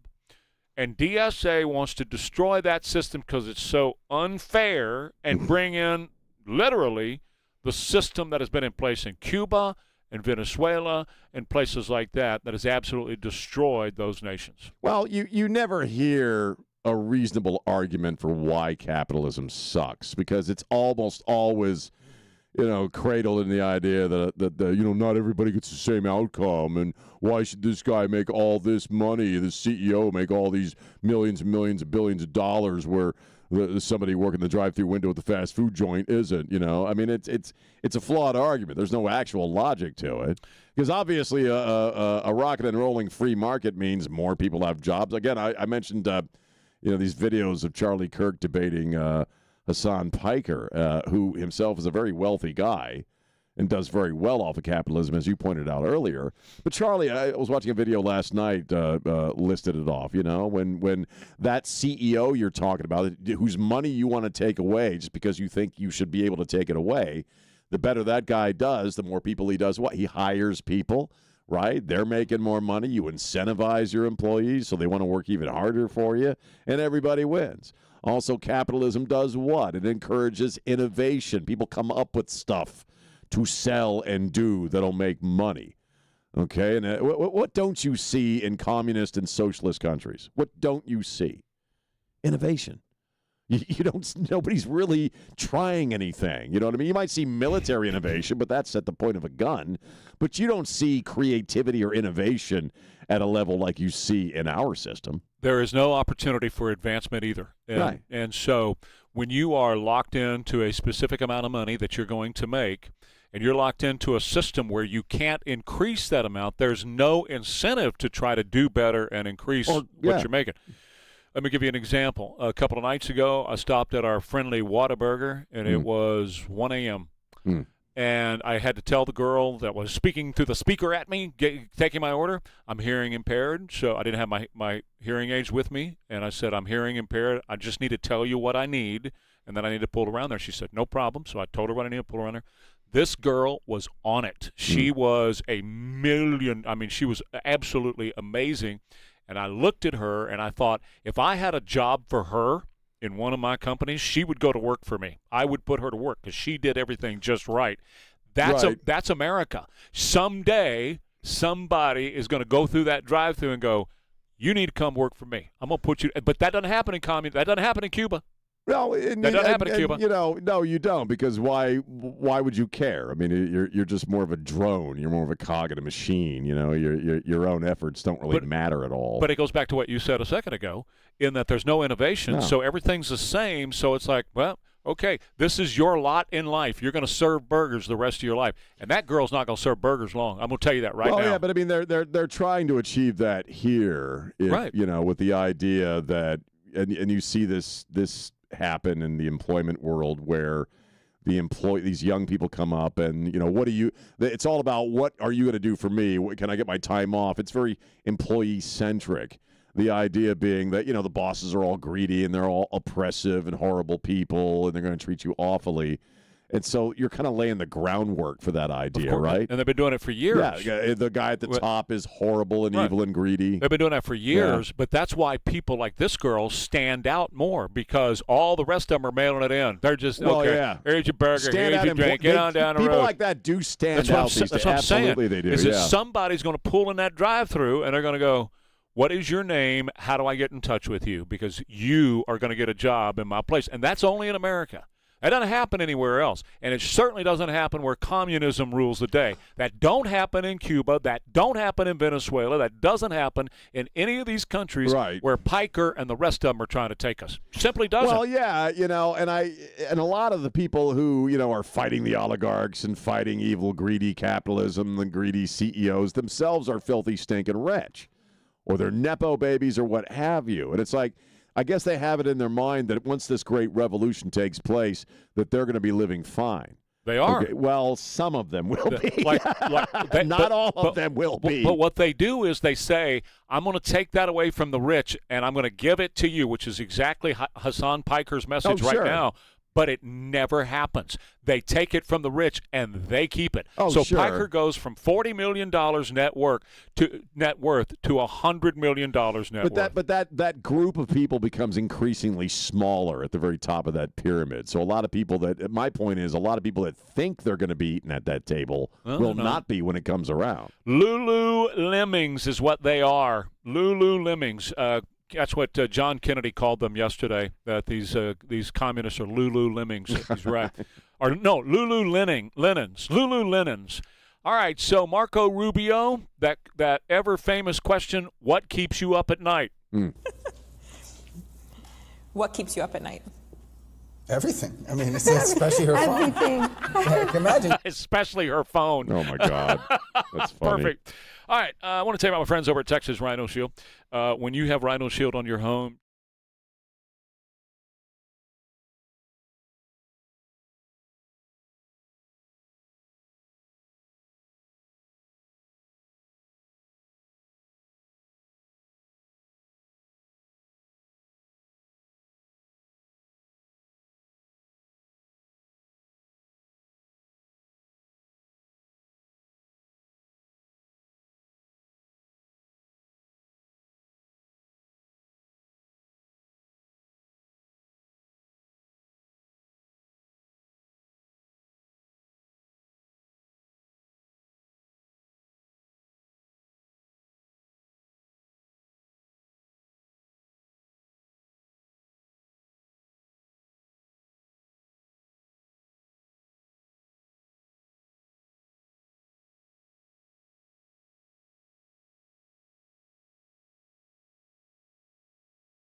Detroit Rock City, 8:22.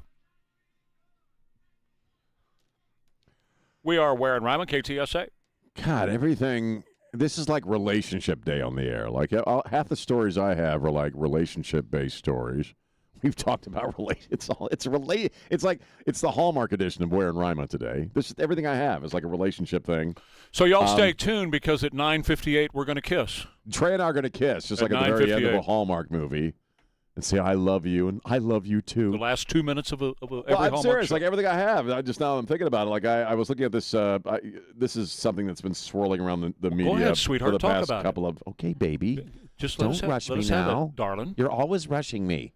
Go ahead, honey. Let me take my time, okay? No. Faster, baby, faster. I keep telling you faster. You never listen to me.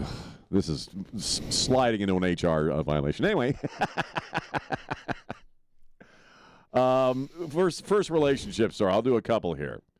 AOC, Alexandria Ocasio-Cortez. There's increasing talk that her and her fiance, Riley Roberts, have actually been broken up for a while. We were making fun of her about the egg freezing thing. She hasn't been wearing her engagement ring for a while, off and on, and people are saying that they're not really together anymore. I don't really give a crap, but my initial thought was, well, if you want to run for president, maybe she's got to dump the honky, because that doesn't exactly work out for Kamala. You know what I mean? She's married. White people are horrible, Trey, but all these liberal chicks of color, they all want to marry honkies, man. You know what I'm saying?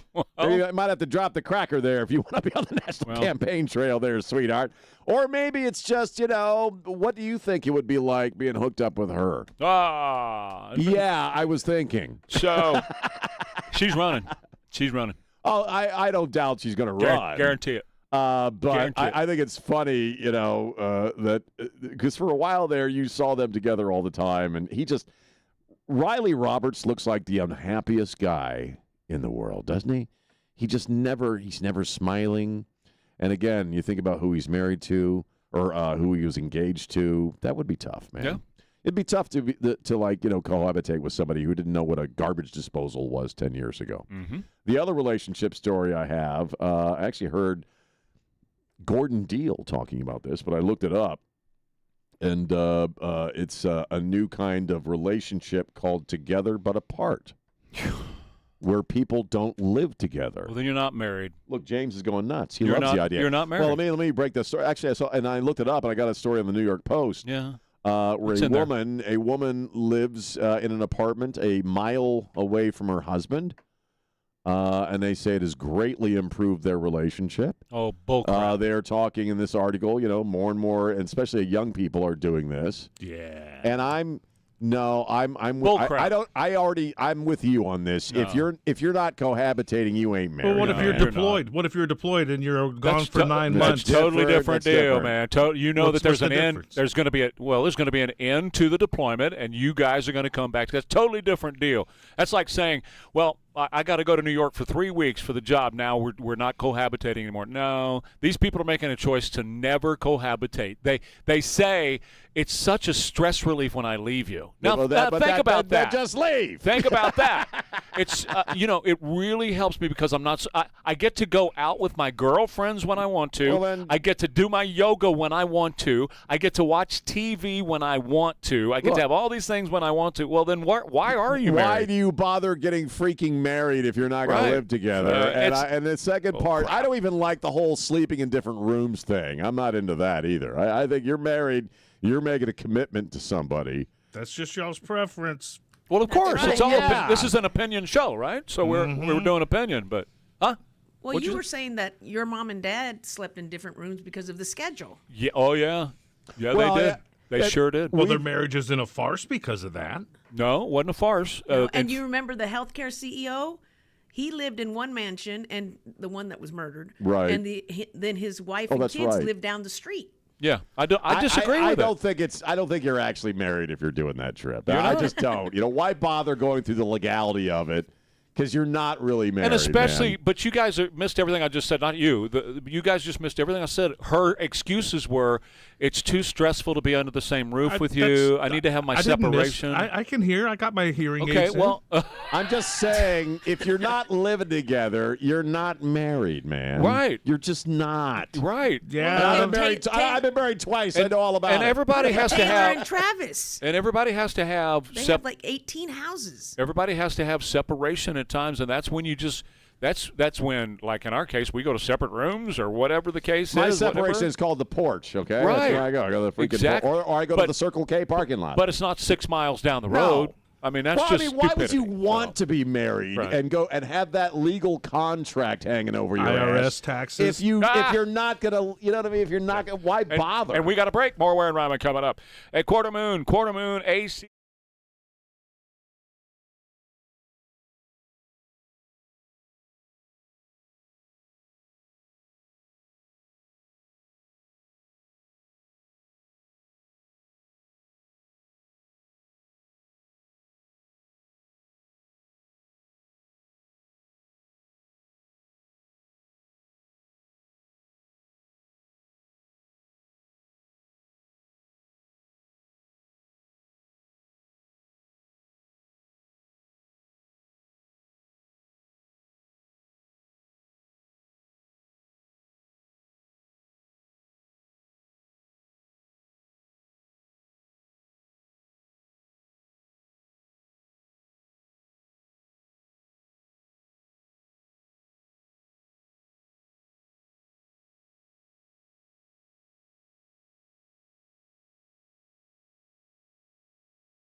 7-1. Ware and Rima.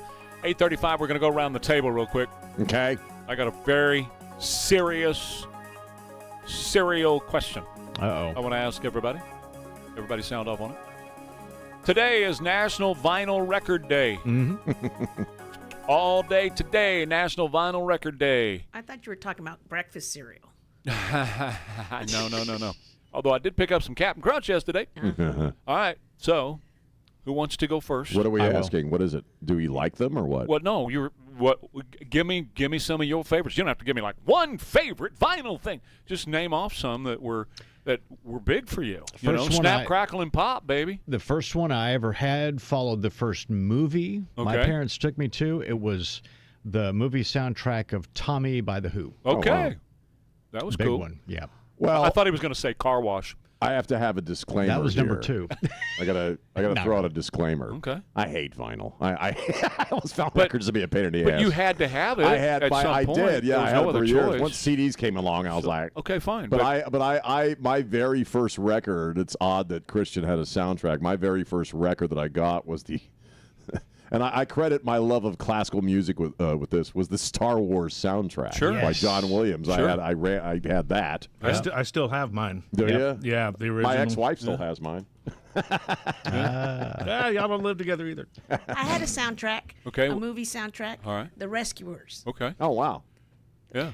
Oh, guys what don't know who about that is, right? The little Disney movie? It doesn't have to be movie sound. We're not doing movie soundtrack. We're doing vinyl. We're doing vinyl. No, but it record, came though. with an album. I got you. We were vinyl. Yeah. The movie. Synchronicity by The Police.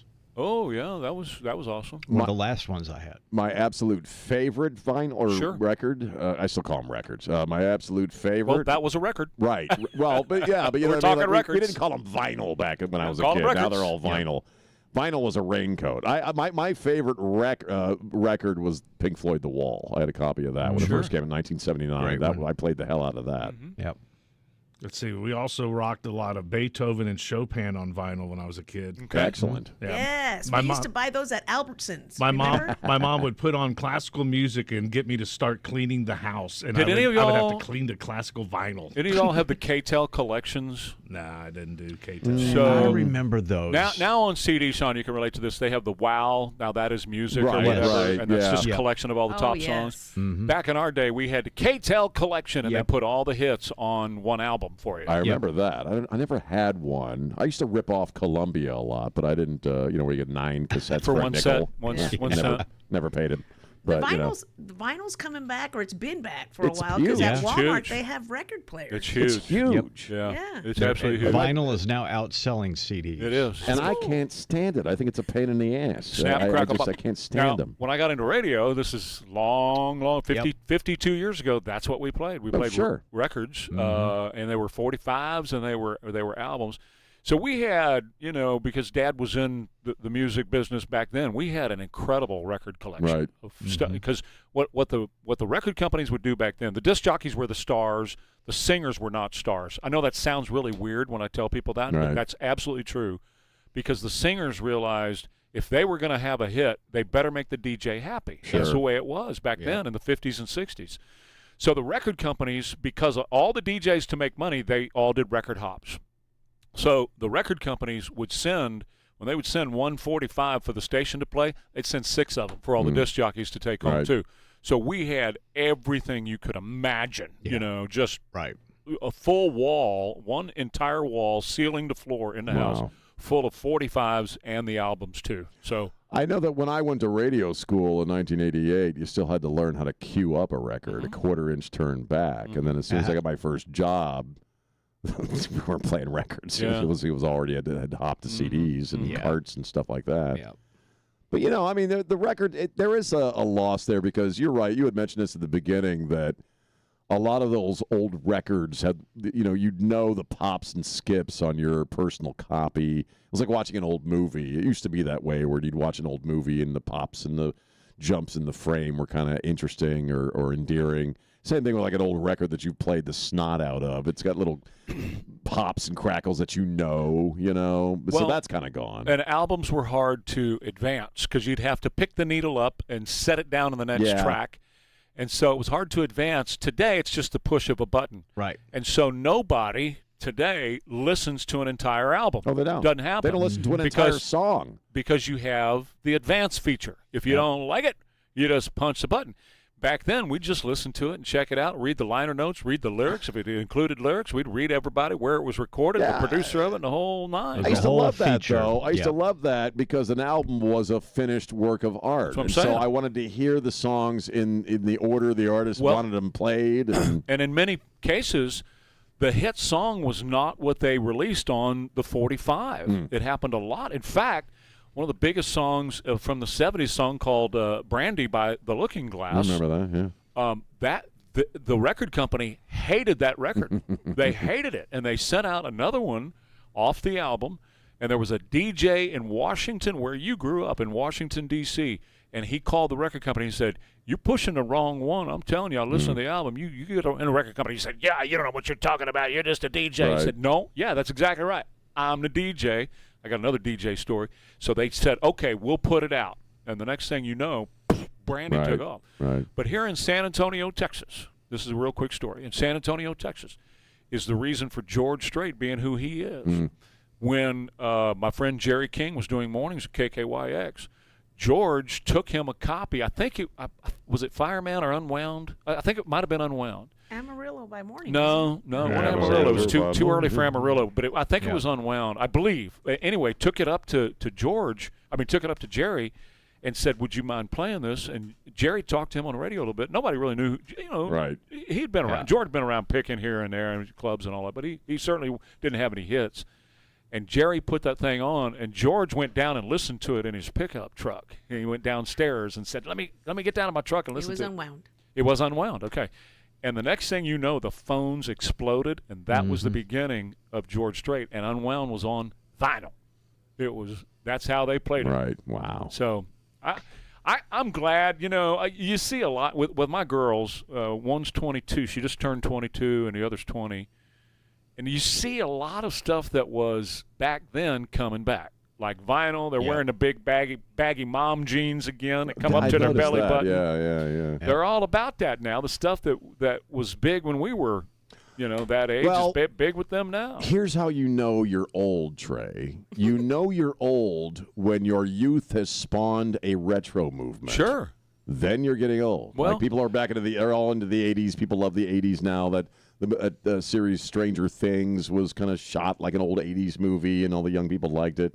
We're now old enough that retro movements of our freaking youth, which means you're going to hear songs you grew up with playing in the frozen food section at HEB. Well, true, of course. But, Sean, I don't look at it there. I've said that about Don Henley forever. The thing that really makes him mad is when he's standing there looking at his birds' frozen peas, and one of the Eagles songs comes on. He gets all diva on us. But, I don't feel old. See, that's the thing, is 62 right now is much younger than it used to be. I do not feel. I remember my grandfather hit 65. He was an old, and that was in the mid-70s. He was an old man. I thought, man, that's an old dude. Not anymore. You can go for a long time now. So I don't feel like, we're seeing a lot of this retro stuff, but I don't feel. You said, you're an old man. I don't feel like an old man. I love feeling like an old man. I love being old and crotchety. I don't feel old at all. I love it, man. I embrace the crap out of it. Well, good for you. I feel like they're copycats. What's that? They don't have an original thought. They're Well, copycats. no, I mean, look at the early 90s. In the early 90s, you had a retro movement on the 60s. That's how you came up with Woodstock 89 and all that crap. And I think it's kind of a natural progression that, it's also a compliment to your culture, the culture of your youth, if people 30 years later, 40 years later find it good. Well, your culture sucks if nobody gives a crap after it goes away. That Woodstock 99 was a ripoff. They were sure, horrible. But I know what you're saying. I agree with you. But what I look at the kids today, they not just want to rip off. They're not trying to rip off. They thoroughly enjoy it. Well, I look at my girls. They love our music. They go because they're growing up without it. and right. Their and music sucks. And well, there's some of their music they enjoy, and they have a really eclectic. They have a wider vision for music than we did. We had our own little genres we were locked into, and that was it. We were stuck in those genres. Not them. I'll hear Annabelle, and she'll play some rock and roll something. Then she'll go back and she'll play a Bee Gees thing, and the next thing you know, she's got a hardcore Tejano song that even I don't understand the lyrics. This is very true because I caught my son on the way to a soccer match back in the spring, and he's got his headphones that he is, his little Spotify going on. And I heard him playing a Post Malone song that I couldn't care less about. And the next thing I know, he's cranking Beat It by Michael Jackson. And he's 12. Right. My kid loves the 80s. So I was talking earlier about Johnny Cash's grandson. Yeah. Thomas Gabriel is his name.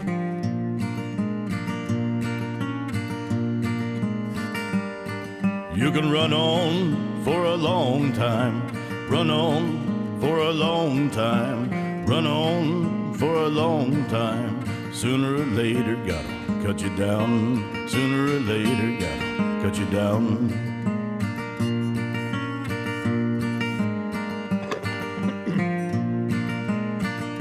Sean put the cough in there intentionally. Sorry. Don't worry. Yeah. They didn't pay extra for that. Well, my goodness gracious, have you heard the news? My head is wet with the midnight dew. I've been down on bended knee, talking to the man from Galilee. He spoke to me with a voice so sweet, I thought I heard the shuffle of angels' feet. He called my name and my heart stood still when he said, John, go and do my will. Gonna tell that long-tongued liar. I don't know. I like him. I And like his stuff. Who is this now It's again? just Johnny Cash's grandson. His grandson? That's incredible. He sounds just like him, though. Very He sounds close. just like him. Just You know, like him? Yeah, like Yeah. sometimes Lucas sounds just like Willie. You know what I mean? Yeah. And it's like, well, that's what I said earlier. Yeah. When he does several of his At least grandpa's when songs. Lisa Marie came out and she was doing that twang or whatever like her dad used to. She had an original. You're gonna tell that midnight rider, tell the rambler, the gambler, the backbiter, tell him that God's gonna cut him down. Tell him that God's gonna cut him down. All right, quick break. More Ware and Rima coming up. KTSA, mostly sunny, near 100 a day.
That was another one I had on vinyl. Ted Nugent. Oh, this one? Yeah. Ted Nugent's 852 KTSA with Ware and Rima. It's an interesting story about free speech. The Babylon Bee, which we both love, and we talk about them quite a bit, and we read their stories on the air. They're suing New Mexico because of a law that was passed in 2024. It's called the Campaign Reporting Act. And this requires people who make political advertisements to, if they used AI, like the Babylon Bee will make fake little movies, that with prominent figures, doing ridiculous crap. It's satire. And the law would require any kind of, quote, materially deceptive media. Mandates that you have an AI disclaimer prominentely. So if the Babylon Bee were to do a fake movie or a fake newsreel of somebody, it would have to say AI. This was generated by AI. They're fighting it. They're saying that it kind of leaches into free speech, and you're kind of ruining the joke for us because they do a lot of AI-generated stuff now. I'm not sure how I feel about this particular law. I mean, it's not much of what I see from the Babylon Bee is written. You know what I mean? So it's like a fake news article that's written. So I don't know that you'd need any kind of disclaimer on that. They're talking about moving images. So we'll see how this plays out. But I think there is a larger question here, which is, should AI be identified? If you're going to see a movie, what do you think? And it's completely generated by AI, should you be aware of that? I don't know yet. If you see if you hear a song on the radio that was generated completely by AI, should there be some kind of disclaimer that this is AI? A lot of people are choosing to do this. I know there are directors who are putting disclaimers on at the end titles of their movies or TV shows that say no AI was used in the production of this film. I have on my title pages of my books, I have a little disclaimer that says AI was used for some of the imagery, but not in the writing of the text. I don't know how I feel about it at this point because when it comes to something creative, especially, or something satirical, I don't want to know.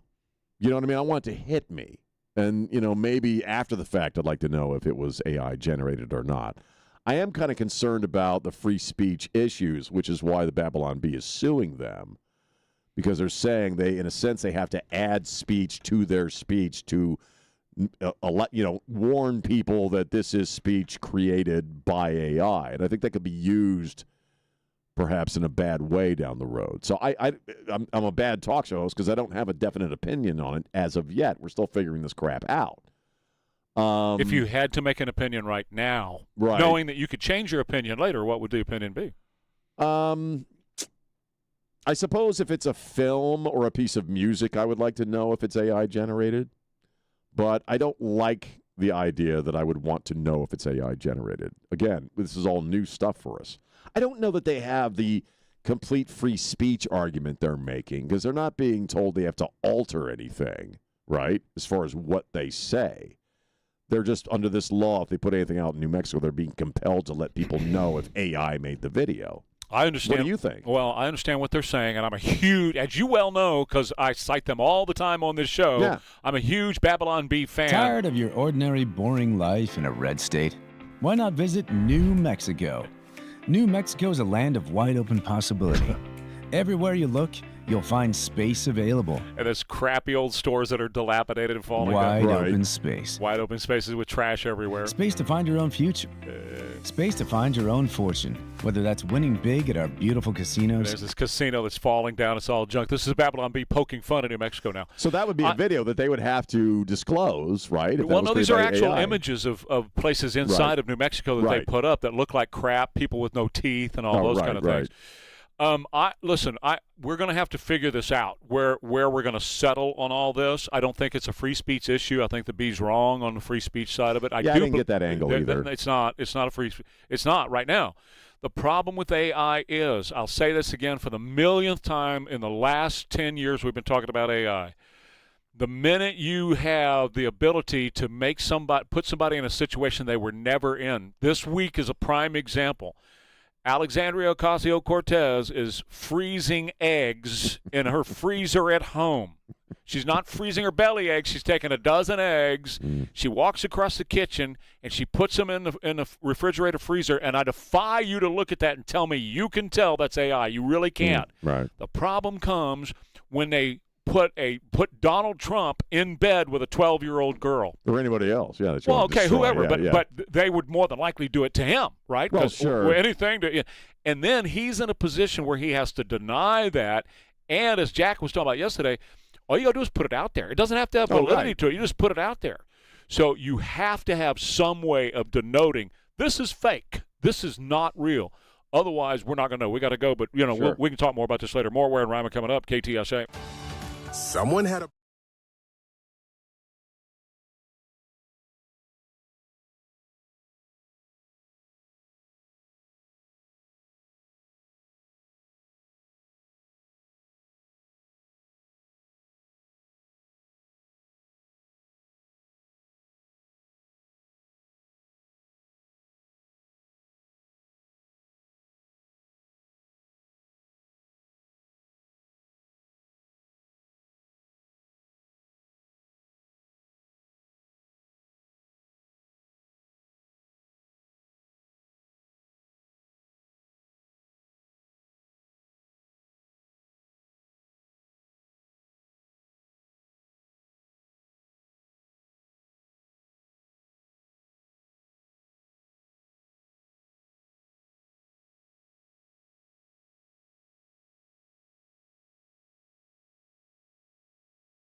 Yeah, that's exactly right.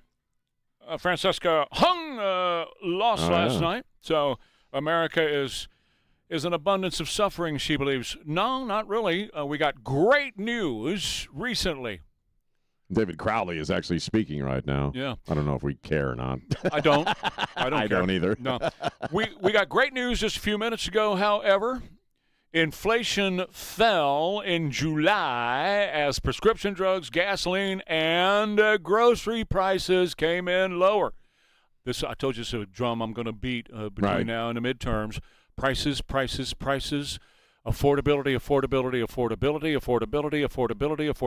Keep talking it. Affordability. It seems to me this is pretty good news. It is good news, and I could not help but note that the annual rate of core CPI inflation, that's excluding food and energy, where you want energy out of it because of the matter in Iran. If you take that out, 2.5% in July. That's back to where it was prior to the start of the Iran conflict. This tells me that inflation is not spreading out beyond energy, beyond gasoline prices. Good. Perfect. So, to that point, let's all call the folks at the Fed.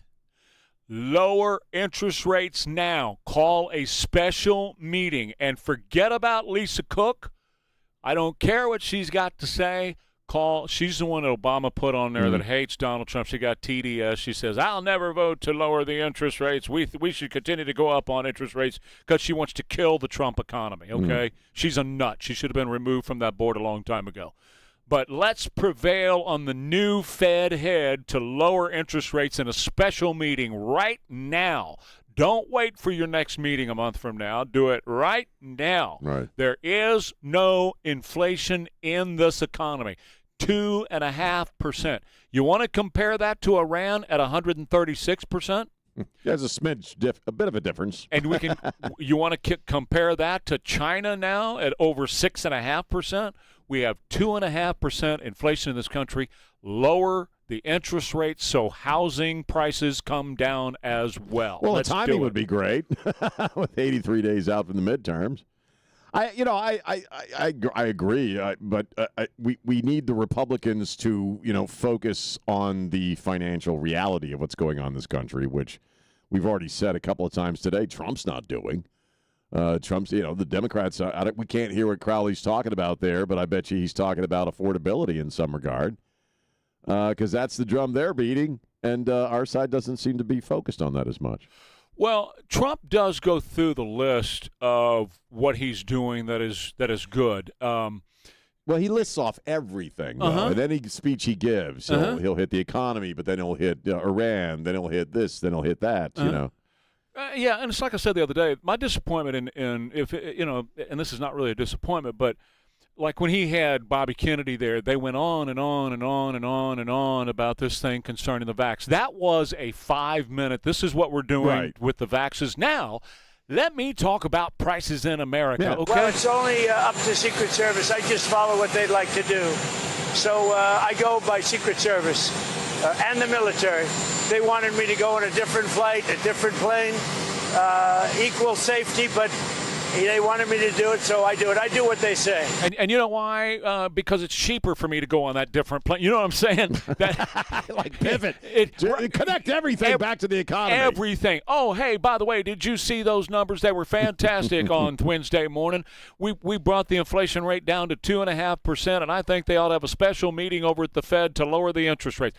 People that have arms right now that are just sitting there and paying these high interest rates, let's cut that, put more money in their pockets so that immediately they can go out and spend that money. Let's do it. I agree. Yeah, I know. But anyway, I just think that celebrate this and talk about this a lot, you guys. Get it out there and talk about this. We need to talk about the manufacturing boom, everything that is positive that's going on right now with the economy. Nothing else should be. We shouldn't care about anything else. I'm talking about them that are running. Shouldn't care about anything else right now. And because, the reason, again, that's what the Democrats are doing. Well, that's right. On the opposite side, saying it sucks, it's awful, and you can't afford anything. Well, and what's corrupt about that is the Democrats have all the media. Right. So all the media is touting how the economy sucks. You turn on ABC right now. Oh, well, the economic numbers sure don't look good. Have you bought any gasoline lately? Look at the price of gasoline. Look at it just go up and up and up. Oh, my God, look at the food. You can't afford to eat out anymore. Like he was talking earlier, he gets all this crap. Christian. I'm sorry. Yes, I'm pointing at him. I should have said his name. He gets all this crap written by the major networks, okay? Right. And it's all propaganda lies, all of it. ABC, CNN, CBS, huh? AP. Oh, AP is the worst. Reuters. That's Associated Propaganda. Yep. So that's what it stands for. So we need to be out there, the administration needs to be out there, and everybody needs to be out there going, look at the inflation numbers, guys. But they're not. No, I know. They're really not, and that's surprising to me. It really is. There's a silver lining here, though. What's that? CBS radio's gone. It's one less wing of the propaganda machine. Well, hopefully that happens to ABC soon as well. Hey, but look at the profiles, though. What ABC, late night TV show that nobody's watching, and radio. It's backwards. CBS, you had the Stephen Colbert thing, and that sucked a lot of money. Eventually, they decided radio. ABC's got what on late night? Is that Kimmel? Jimmy Kimmel. And how far of a reach is it to think that maybe they decide radio? Yeah, I can't afford this anymore. So what's the point that their audience is pretty much going bye-bye? That's exactly what it is. They are leeching audience every single day. Go woke. Establishment media. The main alphabet networks. It's done. Well, and let me tell you in ABC's case, they have Disney money behind them. Yeah. And I can tell you from the inside of Disney, they're suffering because park attendance is down, and they have been sucking money out of those parks to pay for everything else in the Disney universe, right? They went woke and they went broke across the entire Disney universe. Right. And that included the parks. When they were putting guys in dresses with beards and calling them Disney cast members. You start gaying up Star Wars, too. It's just everything. But what about Nolte talks about that a lot. Yeah, I know, he does talk about that a lot. He does. And the same is true with their radio. Remember, they hire, and television too, they hired a staff of 75 with the discussion. Their job was to go get Donald Trump. Find negative stories or create negative stories about Donald Trump. But you're right in that you're not seeing a counter voice from our side of things on how great the economy actually is or how it's improving, comparing it to the Biden years. Trump's not doing it nearly as much as he should be. So that message, no matter how many people they're actually reaching, which probably isn't a great deal of people, that's the stuff that people are hearing. He's got to $400 million, he said. Was it 400 or 800? It's 800. Is it 800? $800 million. Yeah. And so that $800 million, you don't have to spend it all, but he said, I control it. I can do with it as I please in a political committee. Same is true with Elon. Elon's got 200 and something he's going to spend. Yep. All of that ought to be done on social media. That's like where it's TikTok. going. Well, it ought to be. Yep. Social media and everywhere else, short, quick videos by influencers, the Joe Rogans and the people like that are paid attention to. Exactly what he needs to do. Boom, boom, boom, boom, boom, boom, boom, boom, boom. There's only so much that we can do here. I can sit here and tell you all day long that James Tallarico wants a state income tax in Texas. He wants to take your guns away. These are actual positions, actual real positions that James rumors. Tallarico. Right. No, these are positions. Yep. Abortions on demand as ninth month. Right. Wide open borders, amnesty for illegals, sex change surgery for kids, paid for by taxpayers, men's and women's sports and restrooms, packing the Supreme Court, abolishing the Electoral College, abolishing prisons, and letting those who are in the prisons go. I can say that over and over again, but it's just us. Well, yeah, right? I mean, we need to flood that money in the zone where every time somebody turns on their TikTok account, they just see how great the economy's doing. Short form videos rule the day right now. Yep. You want to get a message out. That's absolutely the way you have to do it. Are these short, damn 30-second videos, 15-second videos? Right. Right. And if you don't control that part of the media, you're not being heard by anybody, not in significant numbers. Yeah, for sure. Everybody wants those short damn videos. Right. I think the KTSA YouTube page, you guys, the videos in the morning, I think that's more critical than we realize, too. Oh, yeah, absolutely. What we're doing? Yep. Even two ugly dudes? Yeah. Even so you don't guys. walk off your spot. Let me ask you Just don't melt the Don't camera. walk off away from the camera. Let me Don't ask- be scratching anything. Sometimes I got to scratch, but you know what? It's real. So let me ask you a question. Yes, sir. Why isn't there a camera on you? We can't afford it. Oh, come on. Hey, we're on a thin How much budget are here. they? Sean's got plenty of money. He'll buy you one. No, because on Sean is I loaded. have plenty of money. He on sells Monday- poetry books. on You got Monday plenty when of money, Ware. He- You you can guys buy are, it. you He guys are sells going to have a poetry camera on you on I don't even- Monday Oh, because my we're going to God. take this camera and take it to the lounge. Okay, but why isn't there one on you? That doesn't answer my question. I kind of like the fact that there isn't one on me because there are Yeah, days but I we- don't want to be looked at. Get outta here. But we need a camera on you. We do. I'm serious. There you go. Would, Well, would, we'll would, go would down anybody? to the flea market and I see if tell we you can what. get one. I tell you what. Everybody who's listening, go to our YouTube page right now where we're on camera and comment if you want to see Elaine. I'm going there right now. There's a comment section. Comment if you want to see Elaine. One more thing before the break. We got a break, but I got one more thing before the break. Yes. I know what I'm doing Saturday. Oh, I know what you're doing I can't Saturday, wait too. for Saturday. Saturday night, baby. Oh, yeah. Here it comes. Saturday night at my house.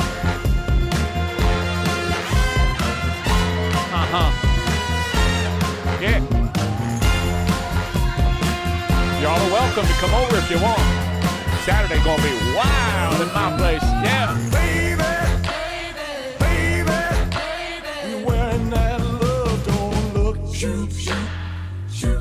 Uh-huh. Is that what you got in the mail? Yes. Uh-huh. I've Is already that what you got. got yesterday? I've already got plans Saturday Oh, night. come on, Jimmy. I got a You're right up thing, the yeah. street. I'm going to see Kevin Nealon He is going to see at Kevin Nealon. LOL Comedy Club. You're choosing him over Elvis at my house? Yeah, because Elvis is dead. I could see Kevin Nealon. Kevin Nealon's dead, too. He's irrelevant. Who is he Oh, compared man. to Elvis, the big EP? No, I tell you, just real quick, because I sent y'all the picture. Right. I had ordered it months ago, the Baz Luhrmann epic Elvis Presley in concert, which was just a stunning movie. Right. Saw it in IMAX, and then when Nancy got back to town, I took her, and we went to a regular theater. It's phenomenal.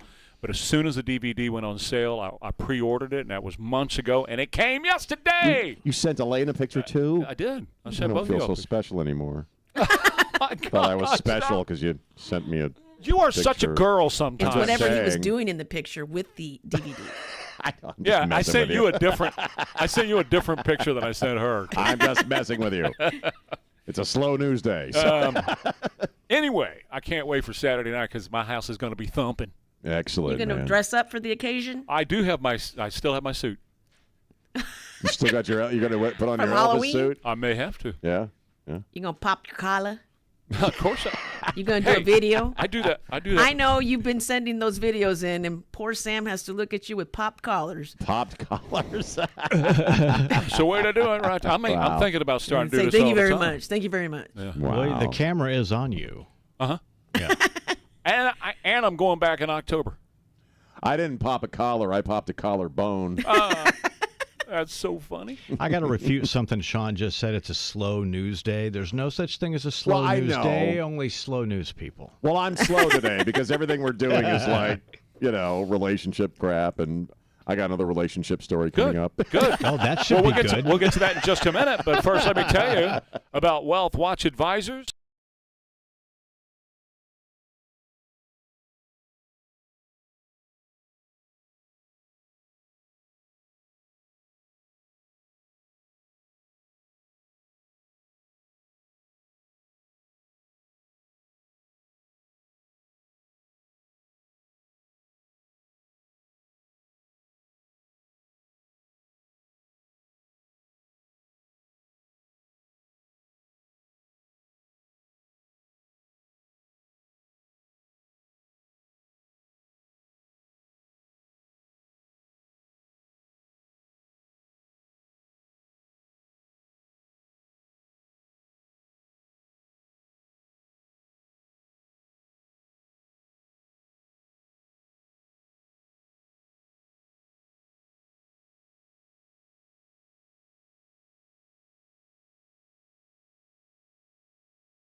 So you know, Elaine, Sam likes my popped-up collars.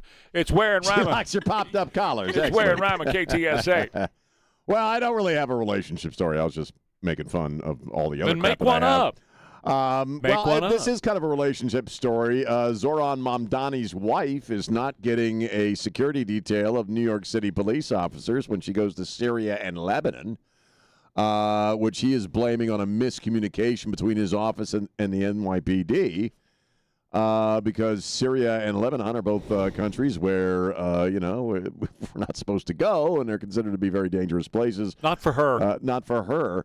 And so she's not going to have New York City cops traipsing after her and making sure she's protected. She's a private citizen. It's not an official business. It's just some kind of, yoga trip or something. And so I thought that was funny.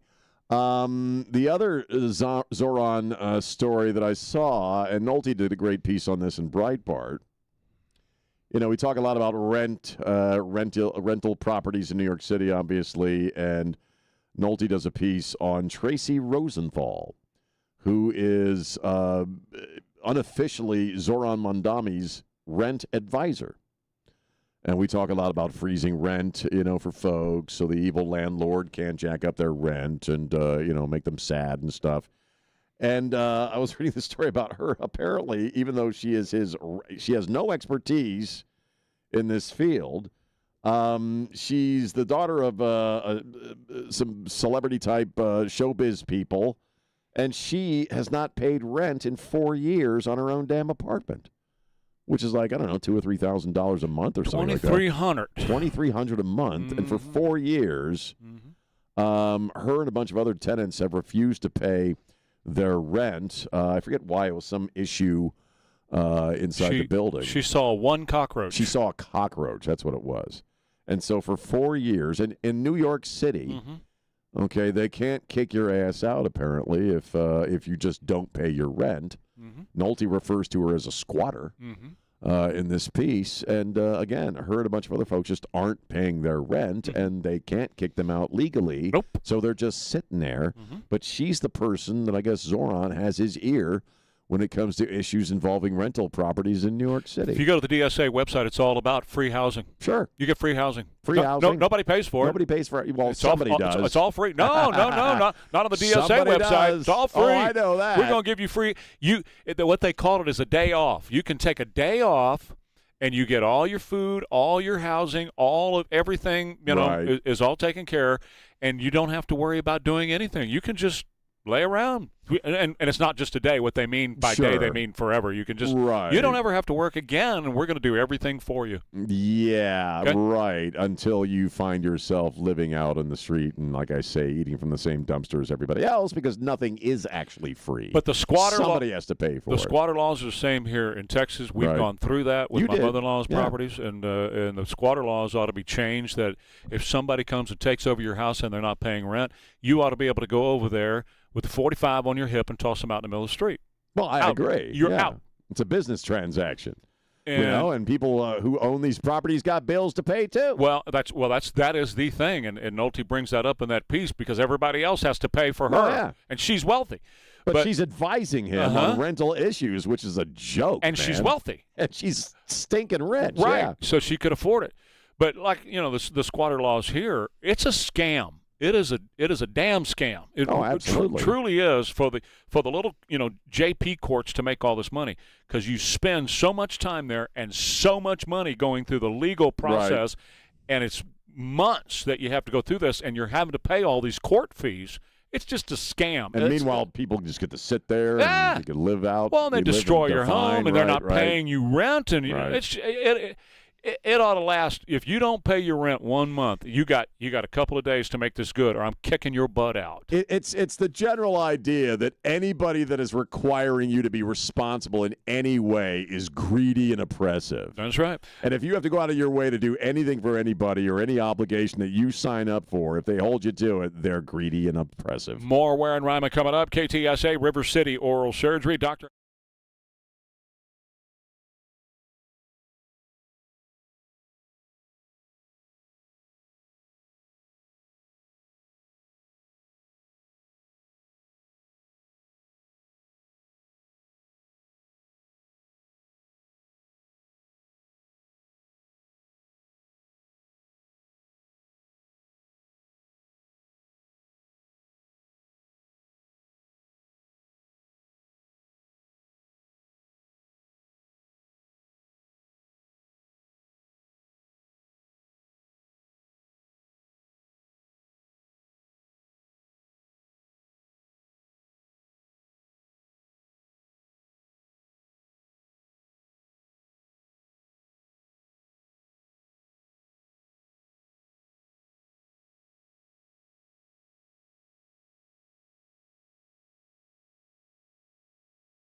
Well, it's 9:35. We're wearing Rima. Jimmy just said it in my hair. What's right that? here in my head, man.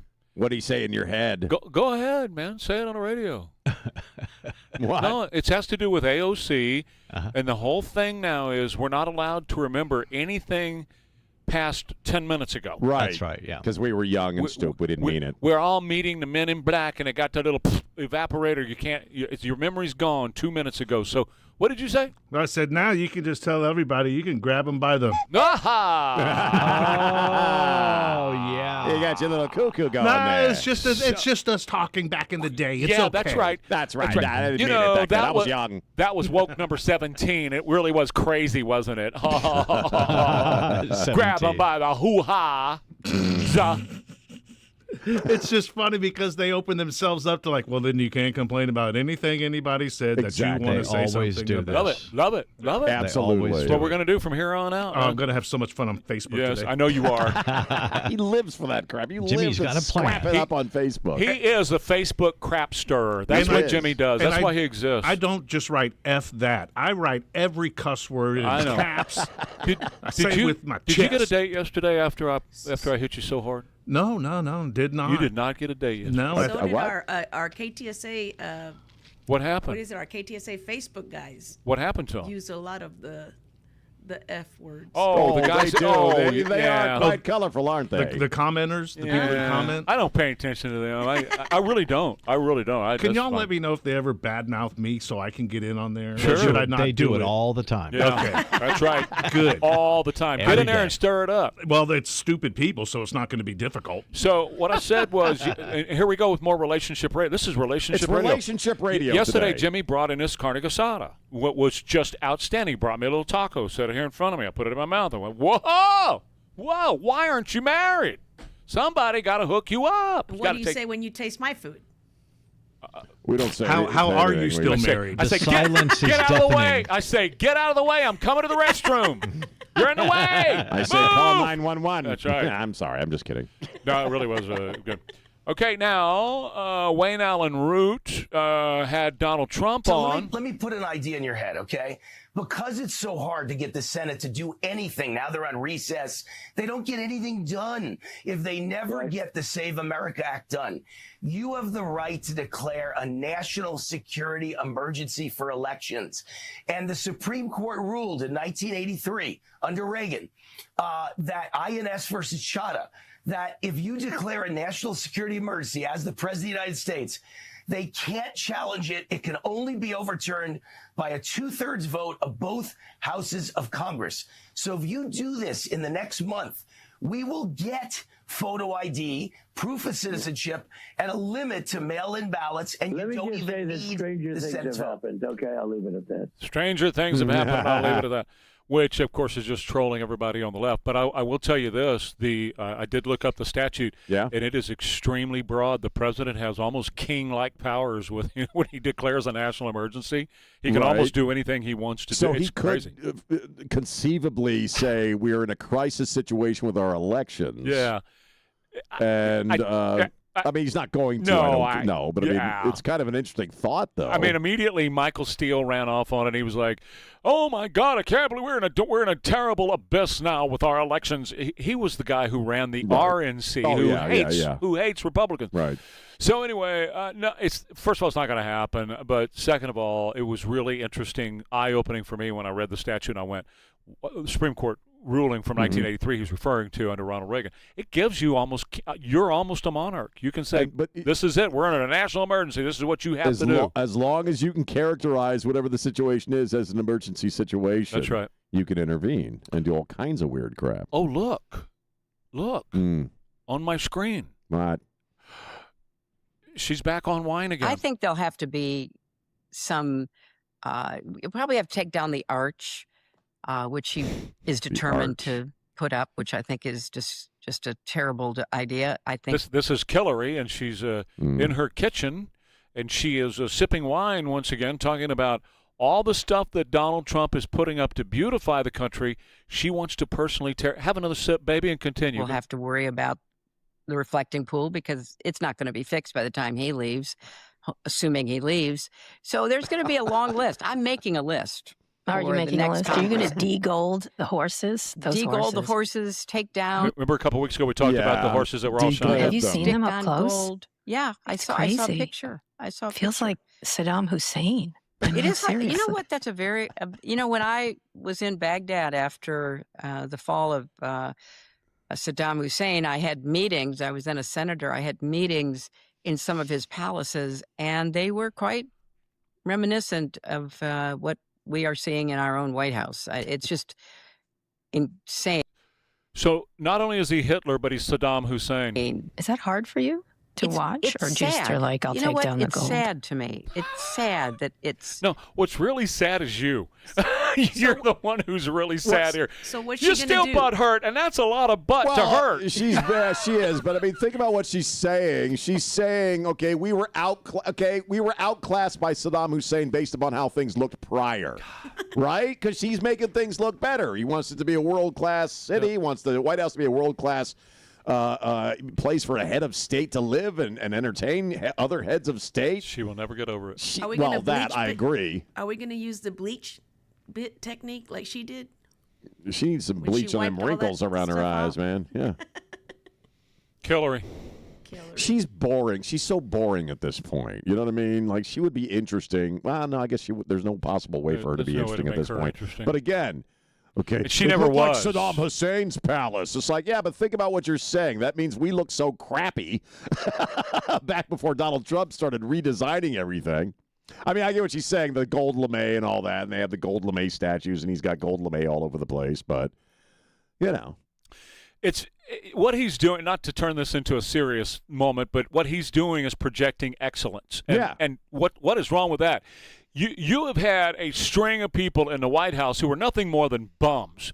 Michelle Obama looked like crap all the time. So did Jill Biden, okay? They look like crap on top of crap. A big fat husband of hers, Billy Boy, when he was this gigantic monster who ate nothing but Big Macs, used to lay around on the Resolute desk with some little 23-year-old girl, and he looked like crap. So I don't want to hear it. This man is projecting great excellence, and I love people who do that. I love it. I think if you, I agree. Oh. I think if you have to go after, if the only thing you have to go after Donald Trump with is the gold lame, he's probably doing a pretty good job. Well, If that's all you have, that's Yeah. all you have to go after the guy with. But yes, absolutely right. But and I've told you this many times, and you sometimes joke about it being a shot at you, and it has nothing to do with What's you. that? Well, the people who dress nicely and they project like he does, and look at his family. Have you ever seen his family look like crap, look like turds walking? They never do. There's something. I was in a meeting yesterday with David McGee, with Amagi Bank, and Matt Hagee from Cornerstone, and man, wow, you guys look fantastic, but they always do. Right. It's a projection of excellence. This is excellence emitting from me, and that's what he's doing because you know why? You know why, guys? We ought to be happy about this. He represents the country. Well, he's the president of the United represents States. Right, us. right. So I don't want to hear it from you, you slob. She is a slob. Look at her. This is a woman that was fine putting condoms on the Christmas tree, if you remember that stuff way back when. Remember that? The White House, they had condoms hanging off it. Yeah, and you treated the Oval Office like a dorm room. I'm not really interested in what your sense of style may be. She's a slovenly slob. And I frankly am the first to admit that is Donald Trump a little garish? Yeah, certainly he is. But it's a hell of a lot better than fold-out chairs on a lawn. I would much rather have him than anything else we've had in there in the past, and that includes her big fat butt. So, yeah, she's butthurt, and that's a lot to hurt. We'll be right back with Jack Riccardi. I want to tell you about my friends over at Bjorn's, where they are your home tech.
All right, so, that's good.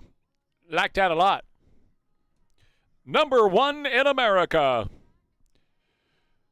It's 9:52 with Ware and Rima. Jack McCarty is joining us. And before we get to Francisca Hong feeling like America truly is an abundance of suffering this morning, I got to tell everybody, go watch Jack's video about youth sports. It's absolutely great. It's on the KTSA Facebook page.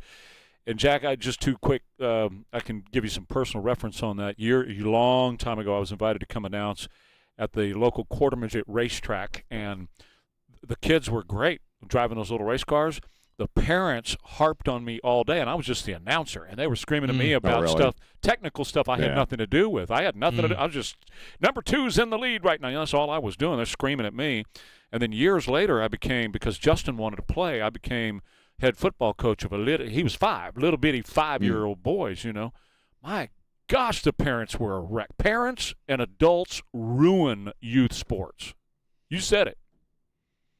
Well, we just kind of get our hands around everything that they do, and we take all the joy out of it, and we inject all our cynicism and politics and issues, and to use the left's favorite word, our toxicity. And when we were kids, they just kind of left us alone. I guess it's now called free range, but it was just normal. Like, we organized our own stuff. Like, my brothers and the people in the neighborhood, we played like these wiffle ball tournaments in the backyard. No parental organization. No one had a clipboard. There was no sign up. I mean, we did this all summer. We would literally play wiffle ball till the wiffle ball broke. Yeah. We played football in the street in front of the house, and we would tackle in the street, and come out, you covered in cherries all over your body, but nobody cared, and the parents didn't care, and nobody tried to screw around with it. I'm just saying, it was a great video. I wanted everybody to go see it. Good stuff. Thank you. You bet.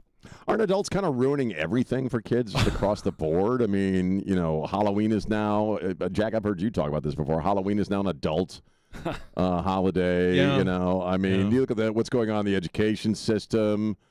And the teachers' politics rule everything. Much. What's that? It's because we care so much. Well, it's because the parents of your parents, Trey's parents, they didn't care. These parents care about us. They really care. Well, Fox News has been hitting us a lot on the 5 with this stuff where, like, parents go to kids' job interviews with them as grown-ass adults. Mm-hmm. And are talking to their, potential employer sitting right next to them. Holy crap! I denied that I had parents when I was young. I wanted people to think I, like walked out of the woods or something. That didn't work for me. Remember when you would have your parents drop you off like blocks away from where you were going? Oh yeah. My mom used to drop my 10-year-old ass off at the mall, and they didn't like it. Pick me up 8 hours later. Now parents would be like, "Well, you might be abducted on the way in, so I have to drive right up to the." Yeah. Anyway. Okay, so Francesca is out. Is this any? She got done in. Yeah. She got that was a sack job. All right. Is this a harbinger? I don't know, but I mean, every case is different. But she was clearly an extremely bad news for them. So all that memory stick went missing, and then we found it, and the late night vote. They did her, and am I supposed to believe that Urkel came from behind and knocked her off at the end? I mean, say what you want about her. She had a lot more charisma than that guy. Have you seen him? Oh, yeah. Yes. Uh-huh. Did you see the speech this morning that he read off the paper like it had just been shown to him? No, we refused to carry it because it was going to be that bad. We didn't air it. It was horrible. Yeah. There's no way that guy won. Yeah. I don't know. I mean, come on. We're supposed to believe it. So I think they realized this might be a bridge too far. Yeah. And they sunk her with the same thing that they can do. Look, when Democrats are in charge, crazy things happen. They platinered her. There you go.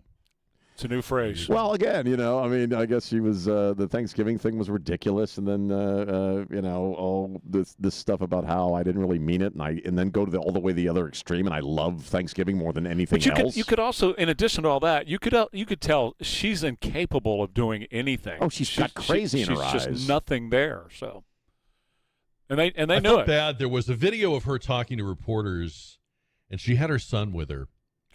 Have you seen that video? No, I didn't see that one. Yes. And I just feel bad. I don't know.